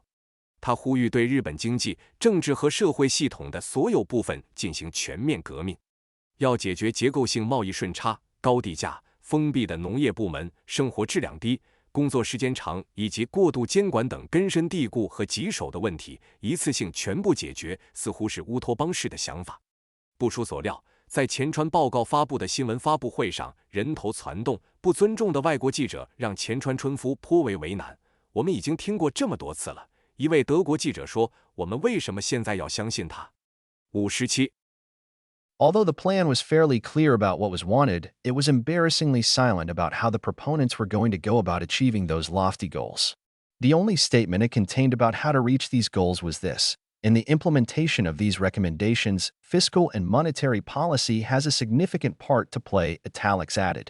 This is an intriguing statement, because fiscal and monetary policy are largely cyclical policies, while the report was all about structural change, something that has to do with regulations, changes of laws, and practices, in other words. A political process aimed at changing the regulatory and hence institutional framework. True, fiscal policy can have significant structural features, so its mention can be justified. Indeed, the report called for fiscal reform, including abolition of preferential tax treatment for savings. What remains unexplained, however, is how the purely cyclical policy tool called monetary policy could be used to implement structural changes. The report merely says the following to clarify this mystery: while ensuring currency stability, flexible management of monetary policy is necessary to realize an economy led by domestic demand, italics added. 尽管该计划对于所需的内容相当明确，但关于倡导者将如何实现这些崇高目标的问题，该计划却令人尴尬地保持沉默。关于如何实现这些目标，它只包含了这样一句话：在实施这些建议时，财政和货币政策有重要的作用。斜体部分为原文。这是一个引人入胜的声明，因为财政和货币政策大多是周期性政策，而报告则完全关注结构性变化，这与法规、法律变更和实践有关。换句话说，是旨在改变监管和因此制度框架的政治过程。诚然，财政政策可以具有重要的结构性特征，所以提及它是有理由的。实际上，报告呼吁进行财政改革，包括废除对储蓄的优惠税收待遇。然而，仍然没有解释的是如何使用纯粹的周期性政策工具货币政策来实施结构性变化。报告仅仅说了以下这段话来澄清这个谜团：在确保货币稳定的同时，为实现由内需驱动的经济，需要灵活管理货币政策。斜体部分为原文。There it was again, the enigmatic demand by central bankers, such as Sasaki, to implement structural changes through flexible monetary policy. Flexibility, according to the Oxford English Dictionary, means easily changed to suit new conditions.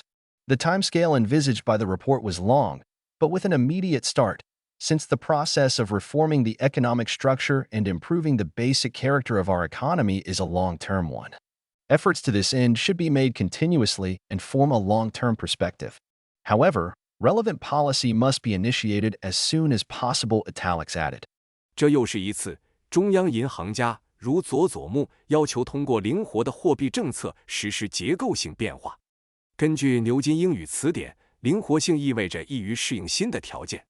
报告设想的时间表很长，但立即开始。由于改革经济结构和提高我们经济的基本性质是一个长期的过程，因此应持续不断地从长期的角度出发进行努力。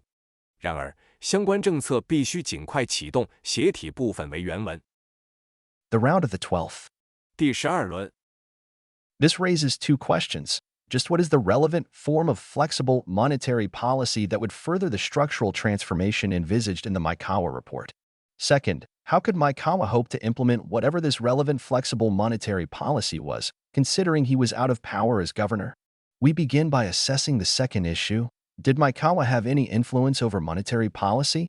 这提出了两个问题：究竟什么是相关的灵活的货币政策？这将进一步推动前川报告中设想的结构转型。其次，考虑到前川作为行长已经失去权力，他如何希望实施这种相关的灵活货币政策？我们首先评估第二个问题：前川对货币政策有任何影响力吗？ Maikawa may have formally been out of power, but he was no outsider. As senpai senior and mentor of the current de facto head of the Bank of Japan, Yasushi Mino, he had direct access to the powerful extralegal window guidance credit controls. Maikawa held exclusive meetings with Bank of Japan staff on a frequent basis. Every 12th of the month, with the exception of weekends and holidays, Maikawa gathered current Bank of Japan officials of the rank of board director and department head in the Hotel Okura in Tokyo. They could participate only if invited. Upon arrival, they were asked to report on their current activities and their policies at the Bank of Japan. Maikawa then gave them advice on what to do. It was an honor to be invited to this exclusive gathering with Mike, called the Round of the 12th. And since the loyalties of the princes go back decades, his precious advice was probably heeded by Mino and his colleagues. Point 58. 前川可能已经名义上失去了权力，但他并非局外人。作为日本银行现任事实上的领导人三重野康的前辈、三派和导师，他可以直接接触到强大的非法窗口指导、信贷控制。前川经常与日本银行的工作人员进行独家会议。每个月的第12天，除了周末和假日，前川在东京的大利酒店聚集了日本银行的现任董事和部门负责人，只有被邀请的人才能参加。到达后，他们被要求报告他们在日本银行的当前活动和政策，然后前川给他们提出了建议。被邀请参加这个与 Mike 一起的独家聚会被称为第12轮，是一种荣誉。由于王子们的忠诚度可以追溯到几十年前，他的宝贵建议可能被三重野和他的同事们采纳。58. Remote control. 遥控器。 There were other meetings. An even closer circle of Maikawa followers met on the first Monday of the month, the Monday Club. The most frequent attendees were Mino and Fukui, the latter by 1986 head of the business department and long anointed as the next prince and Mino's successor. Every 2 months, Maikawa gathered a yet more select circle of followers to the Hongoku-kai, named after the address of the Bank of Japan in Hongoku-cho, Nyanbashi. Of course, Mino was there, as were selected executive board directors, such as Kano. It goes without saying that neither Satoshi Sumida, the reigning governor of the Bank of Japan, nor other Ministry of Finance executives were invited. Point 59. 还有其他会议。一个更为亲近的前川追随者圈子在每个月的第一个星期一聚会，星期一俱乐部。最常出席的是三重野和福井，后者到1986年已经是商务部的负责人，并且早已被指定为下一任王子和三重野的继任者。每2个月，前川会召集一个更为精选的追随者圈子到本酒会，这个名字取自日本银行在本酒町的地址。当然，三重野在场，还有一些被选中的执行董事，比如菅野。不用说，日本银行的现任行长筑田聪以及其他财政部的高级官员都没有被邀请。59. This is strong evidence that Maikawa kept closely in touch with the affairs at the Bank of Japan. However, could he actually influence events at the central bank, such as the secretive window guidance? There is evidence that Maikawa's influence even over minute details at the Bank of Japan remained significant.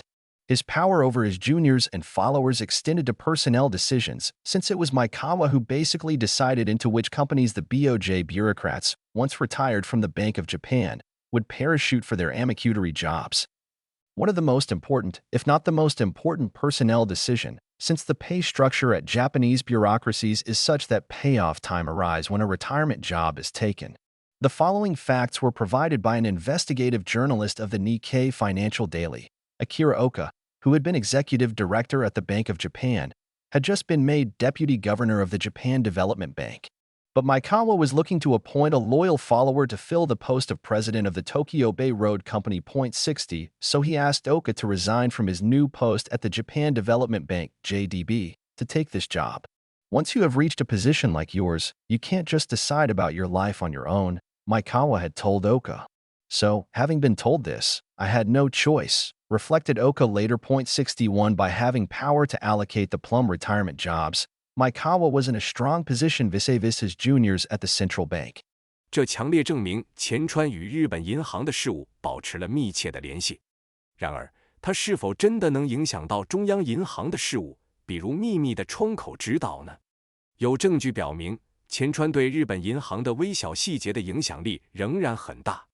他对他的下属和追随者的权力延伸到人事决策，因为基本上是前川决定日本银行的官员退休后会进入哪些公司做天降职务，这是最重要的。如果不是最重要的人事决策，因为日本官僚机构的薪酬结构是这样的，当一个人退休找到工作的时候，就是收入的时候。以下事实由日经金融日报的一位调查记者提供。曾任日本银行执行董事的冈亮刚被任命为日本开发银行的副行长，但前川正在寻找一个忠诚的追随者来担任东京湾路公司的总裁。60，所以他要求刚从日本开发银行 JDB 的新职位辞职来接受这个工作。一旦你达到了你的位置，你不能只是自己决定你的生活，前川告诉刚。所以被这样告知后，我别无选择。刚后来回忆道，61通过拥有分配优质退休工作的权利，前川在中央银行的下属面前处于强势地位。We don't know, of course, what exactly Maekawa had to discuss with the current elite of Bank of Japan executives. We do know, however, that he was keen to get them closely involved with his 10-year plan, for he took the official step of formally enlisting his chosen successor, Yasushi Mino, into the advisory council for the second Maekawa report. Mino was at the time officially deputy governor of the Bank of Japan and the ruling prince. Needless to mention, the official Bank of Japan governor, Maf Sumida, was not part of the Maekawa Report Advisory Council. 当然，我们不知道前川究竟需要和日本银行的现任精英高管们讨论什么。然而，我们知道他非常热衷于让他们深入参与他的10年计划，因为他正式邀请他选定的继任者三重野敬加入第2份前川报告的咨询委员会。当时的三重野正是担任日本银行的副行长和统治者王子。不用说，正式的日本银行行长、财政部的驻田并不是前川报告咨询委员会的一部分。Not only was Mino the highest-ranking true-born Bank of Japan official, but he, together with his chosen successor, Fukui, controlled the window guidance. We must therefore consider it as established that those who produced the Maekawa Report and its timetable of transforming Japan by 2000 also had direct access to the most powerful economic policy tool, the window guidance credit controls. 不仅三重野是日本银行最高级别的正宗官员，他和他选定的继任者福井一起控制着窗口指导。因此，我们必须认为，那些制定前川报告和其2000年改造日本的时间表的人，也直接接触到了最强大的经济政策工具——窗口指导信贷控制。Needed, a crisis. 需要一场危机。Lest we move on to the first question. How could Maekawa and his confidants implement the Maekawa Report and achieve its numerical targets by about 2000? And what was the role of the right type of flexible monetary policy, which they had hinted at cryptically? We saw above that the head of the department that implemented window guidance credit controls, Toshihiko Fukui, had said in July 1987, soon after the publication of the second Maekawa Report, that suitable central bank policy to implement the structural transformation of Japan's economy was to continue with the monetary easing policy and, explicitly, for bank loans to expand. 因此，我们来到了第一个问题：前川和他的亲信们如何实施前川报告，并在2000年左右实现其数值目标？他们曾含蓄地提到过的灵活货币政策在其中起到了什么作用？我们在上文中看到，实施窗口指导信贷控制的部门负责人福井俊彦在1987年7月，即第2份前川报告发布后不久，曾表示，适合实施日本经济结构转型的中央银行政策是继续实行宽松的货币政策，并明确表示银行贷款要扩大。Another riddle. Why did the Bank of Japan leadership consider the excessive extension of speculative loans in the second half of the 1980s as the right monetary policy in order to implement Maekawa's structural transformation of Japan's economy? Why did the very same leadership of Fukui and Mino consider the recessionary credit policy of the 1990s as the right monetary policy to further the plan to transform Japan's economic structure? How can the disastrous monetary policy of first creating a bubble and then a massive recession be considered appropriate by Fukui and Mino? 另一个谜团：为什么日本银行的领导层会认为在1980年代下半叶过度扩大投机性贷款是实施前川的日本经济结构转型的正确货币政策？为什么同样的领导层福井和三重野会认为1990年代的紧缩信贷政策是推进日本经济结构转型计划的正确货币政策？福井和三重野如何认为先制造泡沫，然后引发大规模衰退的灾难性货币政策是合适的？ The reformers wanted to rid Japan of the war economy structure and transform its economic system, together with the structure of political decision-making, by disenfranchising the ministerial bureaucracy that had previously been dominant in shaping the regulatory framework. As their talk of a transformation indicated, they were aware that this was nothing short of a revolution. Why are such revolutions never easy to implement? Because any system has groups that benefit from it and hence have no desire to change it. Maikawa and friends therefore would have to overcome all the economic and political vested interests of the old system. The politicians were happy with the way things had been. They received lush funding from big business and the finance ministry for pork barrel projects in their rural constituencies. Big business was doing fine. Huge profits were accumulating from the successful export drive that had conquered world markets. And finally, the entire power base of the bureaucracy was built on its ability to conduct administrative guidance and grant licenses. The Ministry of Finance in particular, pinnacle of the bureaucratic elite, stood to lose heavily from the proposed financial deregulation program. 改革者们希望摆脱日本的战时经济结构，改变其经济体系，同时改变政治决策结构，通过剥夺以前在塑造监管框架中占主导地位的部长级官僚的权利。他们谈论转型的言辞表明，他们意识到这无异于一场革命。为什么这样的革命从来不容易实施？因为任何系统都有从中受益的群体，因此他们无欲改变它。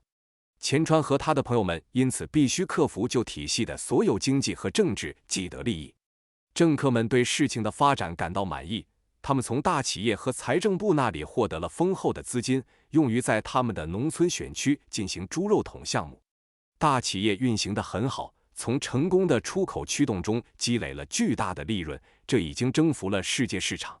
最后，整个官僚机构的权力基础建立在其进行行政指导和授予许可的能力上。特别是财政部，作为官僚精英的顶峰，将因拟议的金融自由化计划而损失惨重。Given these odds, it is understandable that the media reacted negatively to the publication of the Maikawa report. Surely such a tall order was a non-starter. More hot air from Tokyo, the foreign journalists thought. True, there were many influential leaders who shared the internationalist perspective, in politics, in business, and even among the bureaucracy. But they were clearly outnumbered. Even if some members of the elites could be won over by the rational arguments presented in the Maikawa report, the majority, especially those less interested in the benefit for foreign countries, could not be expected to agree to scrap Japan's economic system, the very system that had delivered the post-war economic miracle. The revolution was likely to fall on deaf ears. 鉴于这些情况，媒体对前川报告的发布反应消极是可以理解的。这样的任务无疑是难以启动的。外国记者认为这只是东京的热气腾腾。的确，有许多有影响力的领导人分享国际主义的观点，在政治上，在商业上，甚至在官僚机构中，但他们显然是少数。即使一些精英成员可以被前川报告中提出的理性论点所说服，大多数人，特别是那些对外国的利益不太感兴趣的人，都不可能同意废除日本的经济体系。这个体系正是实现战后经济奇迹的体系。这场革命可能会被人们置之不理。Historians would not be surprised at such obstacles. It is one of the laws of history that there is only one set of circumstances under which countries ever change in a fundamental way. Indeed, there is probably no country in the world that has changed its economic, social, and political system in a significant way without a crisis. Since any system breeds vested interests, change tends to come about only when a crisis shakes up the entire nation and undermines the position of the established powers. 历史学家对这样的障碍并不会感到惊讶。历史的法则之一是，只有在一种情况下，国家才会发生根本性的变化。实际上，可能没有一个国家在没有危机的情况下，对其经济、社会和政治体系进行了重大改变。由于任何系统都会孕育出既得利益，变革往往只有在危机震撼整个国家并削弱既定权力的地位时才会发生。The Maikawa report was not detailed about the significant part that monetary policy would play in the implementation of its goals. How could Mino, Fukui, and their followers inside the Bank of Japan initiate the relevant monetary policy immediately? We saw that the Bank of Japan is a believer in this law of history, since a Bank of Japan official said, "It is not easy to change the institutional framework and promote structural reform since it necessarily involves the vested interests of all the related individual economic agents. 62 except if there is a crisis."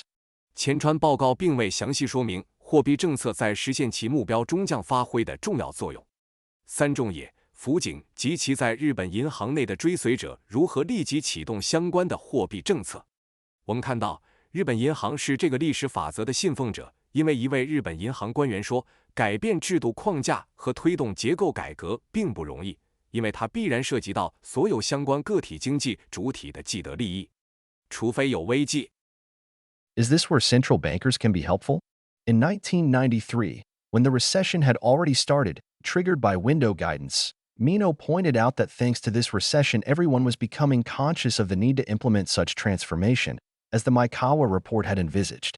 This is from the person who was responsible for the window guidance that created the bubble, and who indicated in 1993 that he knew very well that such a bubble must be followed by a significant downturn. 这是中央银行家可以发挥作用的地方吗？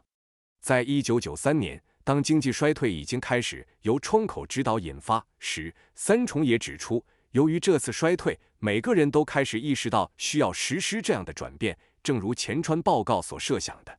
这是来自那个负责创建泡沫的窗口指导的人，他在1993年指出，他非常清楚这样的泡沫必须跟随着显著的经济下滑。The crisis that window guidance could create. 窗口指导可能引发的危机。If one wanted to implement the Maikawa report, had the necessary tools at hand to manipulate the economy, and had a Machiavellian bent, one might start thinking about how a crisis could be created. 如果有人想要实施前川报告，手头有必要的工具来操纵经济，并且有马基雅维利式的倾向，他可能会开始思考如何创造危机。By 2000, I was not the only observer who had concluded that the BOJ wants to use monetary policy to induce structural reform. 63 if the Bank of Japan wanted to use the cyclical tool of monetary policy flexibly. Starting immediately in 1986, to achieve the long-run implementation of the structural transformation goals of the 10-year plan, as Bank of Japan spokesman told us, logic leaves only one way to do this. Monetary policy would have to be used to promote a historic crisis, sufficiently large to overcome the vested interests, notably the Ministry of Finance. 到2000年，我并不是唯一一个得出日本银行想要利用货币政策来引导结构改革的结论的观察者。63. 如果日本银行想要灵活地使用货币政策这个周期性工具，从1986年立即开始，以实现10年计划的结构转型目标，正如日本银行的发言人告诉我们的，逻辑只留下一种方法来做到这一点。货币政策必须被用来推动一场历史性的危机，足够大的危机才能克服既得利益者，尤其是财政部。Of course, such implementation would be impossible if monetary policy was transparent and worked through interest rates. But this was not the case. What type of window guidance would achieve the long-term goals best? There are only two options. One, to tighten window guidance drastically to create an immediate downturn. The other, to loosen it dramatically to create a financial bubble. One problem with the former option is that if one simply restricted window guidance without any good reason and thus created a recession, there was the danger that the cause of the recession would quickly become public knowledge, as actually happened with the tight window guidance of 1989. Opponents would complain about the excessive tightness of window guidance, and it would become difficult to tighten further. In the 1980s, the Bank of Japan still had to consider the opinions of its political opponents and the Ministry of Finance, because legally it was completely subordinated to the latter. The second problem would be that a sudden tightening would create a recession but would probably be insufficient to create a crisis of sufficient scale and length to discredit the old elites and force the type of historic structural transformation Maikawa, Mino, and later Fukui, Yamaguchi, Hayami, and their colleagues talked about. Finally, the Ministry of Finance had just committed itself to lowering interest rates and stimulating the economy at the Plaza Agreement. Thus, the option to loosen window guidance drastically was really the only feasible one to implement the 10-year plan. It also offered the additional benefit that any criticism or leaks by bankers, central bankers, or journalists, as happened, and as we recorded, could be talked down easily by explaining that window guidance had to be consistent with MOF's policy of low interest rates. 当然，如果货币政策是透明的，并通过利率来运作，那么这样的实施将是不可能的。但事实并非如此。什么类型的窗口指导能最好地实现长期目标呢？只有两个选项：一是严格收紧窗口指导，以立即引发经济下滑；另一个是大幅放松窗口指导，以创造金融泡沫。前者的一个问题是，如果没有任何充分的理由就简单的限制窗口指导，从而引发经济衰退，那么经济衰退的原因很快就会为公众所知，就像1989年严格的窗口指导实际上发生的那样。反对者会抱怨窗口指导的过度紧缩，而且进一步紧缩将变得困难。在1980年代，日本银行仍然必须考虑其政治对手和财政部的意见，因为在法律上它完全服从于后者。第二个问题是，突然的紧缩会引发经济衰退，但可能不足以创造足够规模和长度的危机，以破坏旧的精英阶层，并强制实施前川、三重野以及后来的福井、山口、宿水及其同事们谈论的历史性的结构转型。最后，财政部刚刚承诺在广场协议上降低利率并刺激经济，因此大幅放松窗口指导实际上是实施10年计划的唯一可行选项。它还提供了额外的好处，即任何由银行家、中央银行家或记者的批评或泄露，如实际发生的以及我们记录的，都可以通过解释窗口指导必须与财政部的低利率政策保持一致来轻易地打消。Deductive logic therefore forces us to conclude that the only way monetary policy could have been used immediately in the 1980s to work toward the achievement of the transformation of Japan by 2000 involved the second option, to use window guidance to create a speculative bubble. There would be no political opposition to this move, and hence there would be no resistance to the creation of the ensuing crisis. By opening the monetary taps and flooding the economy with money, even the opponents of change would initially do so well that they would not complain. The easy money would effectively buy them. During the bubble period, corporate profits soared, real estate speculators and banks made fortunes, politicians creamed off large sums as party contributions, and the Ministry of Finance was overjoyed about the unexpectedly large tax revenues. The lush funds boosted expense accounts throughout the country. The old elite of business, bureaucrats, and politicians was satisfied, thanks to the pleasures of the economic boom. Few were wise enough to see the dangers and refuse the easy money that was on offer. The result was that a massive crisis struck when the bubble was burst. Similar to the experience of Midas, who perished due to his golden touch, the easy money of the 1980s had a high price. 因此，演绎逻辑迫使我们得出结论：货币政策在1980年代立即被使用，以努力实现到2000年日本的转型。只有第二种选择，利用窗口指导创造一个投机泡沫。这个举措不会遭到政治反对，因此不会有任何阻力来创造随之而来的危机。通过打开货币龙头，让经济充满资金，即使是改变的反对者一开始也会做得很好，他们不会抱怨。这笔轻松的钱实际上会收买他们。在泡沫期间，公司利润飙升，房地产投机者和银行赚了大钱，政治家们从党派贡献中抽取了大笔资金，财政部对意外的大量税收感到欣喜。丰富的资金提振了全国的开支账户。由于经济繁荣的乐趣，商业、官僚和政治的旧精英都感到满意。很少有人足够明智，看到危险并拒绝接受轻松的钱。结果是，当泡沫破裂时，一场大规模的危机袭来。与米达斯的经历相似，他因为他的黄金之处而灭亡。1980年代的轻松的钱付出了高昂的代价。Maekawa and his princes Mino and Fukui controlled what probably were the only levers powerful enough to change Japan. Maekawa passed away in 1989, but his successors remained in power. Mino and Fukui first boosted borrowings of the nation so that they by far exceeded national income growth. Having created a speculative bubble, the very same princes then made sure it burst in a spectacular and shattering way. As soon as the princes closed the monetary taps, it was inevitable, as Mino testified in 1993, that a recession would follow. Excessive credit turned into bad debts. The paralyzed banking system would then cause a credit crunch recession. As we saw, the princes could easily have ended the recession, but they did not do so. Meanwhile, all public eyes were on the politicians in the Ministry of Finance. Few suspected the role of the Bank of Japan. 前任日本银行行长前川、三重野和福井掌握着可能是唯一能够改变日本的强大杠杆。前川在1989年去世，但他的继任者仍然掌握着权力。三重野和福井首先大幅提高了国家的借款，使其远远超过了国民收入的增长。在创造了一个投机泡沫之后，这些人又确保它以壮观且破碎的方式破裂。一旦他们关闭了货币供应，就像三重也在1993年证实的那样，经济衰退就不可避免了。过度的信贷变成了坏账，这使得银行系统瘫痪，从而导致了信贷紧缩衰退。我们看到，这些人本可以轻易地结束衰退，但他们并没有这样做。与此同时，所有公众的目光都集中在政治家和财政部上，很少有人怀疑日本银行的角色。Just like Jalmar-Schacht's Reichsbank in the 1920s, the Bank of Japan has acted like a second government in the pursuit of a political agenda of systemic change.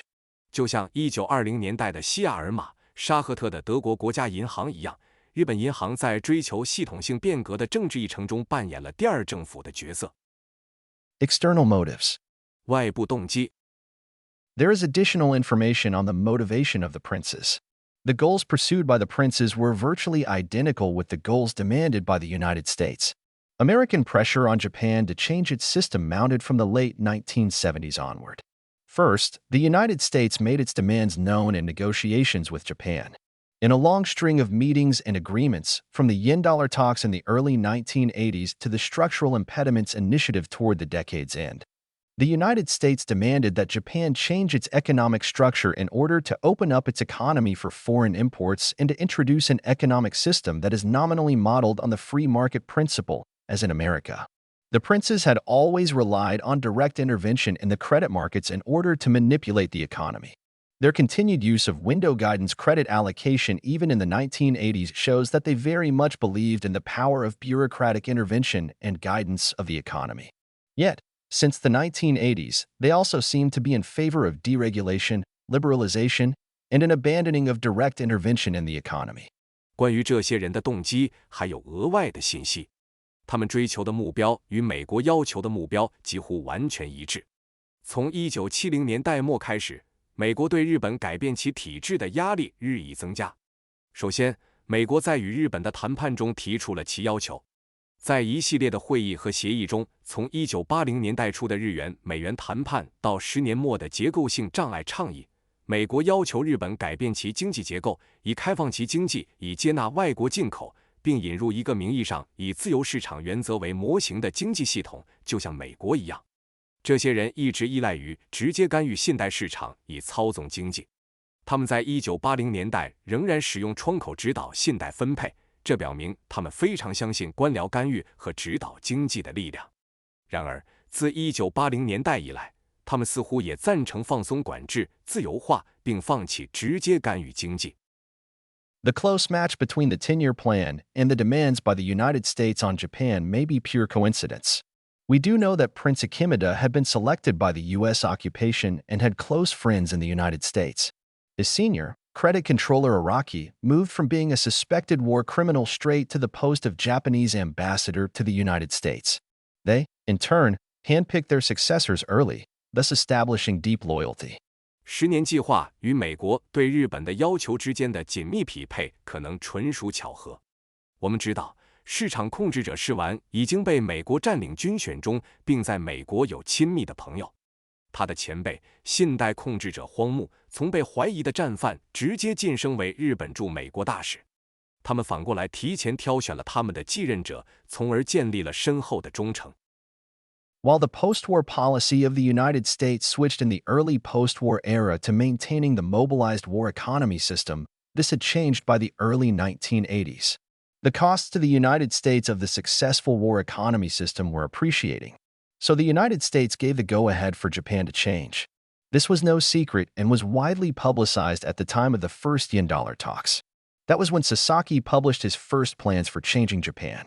Soon afterward, his successors Maekawa, Mino, and Fukui were all found to be advocates of the structural transformation of the Japanese economy.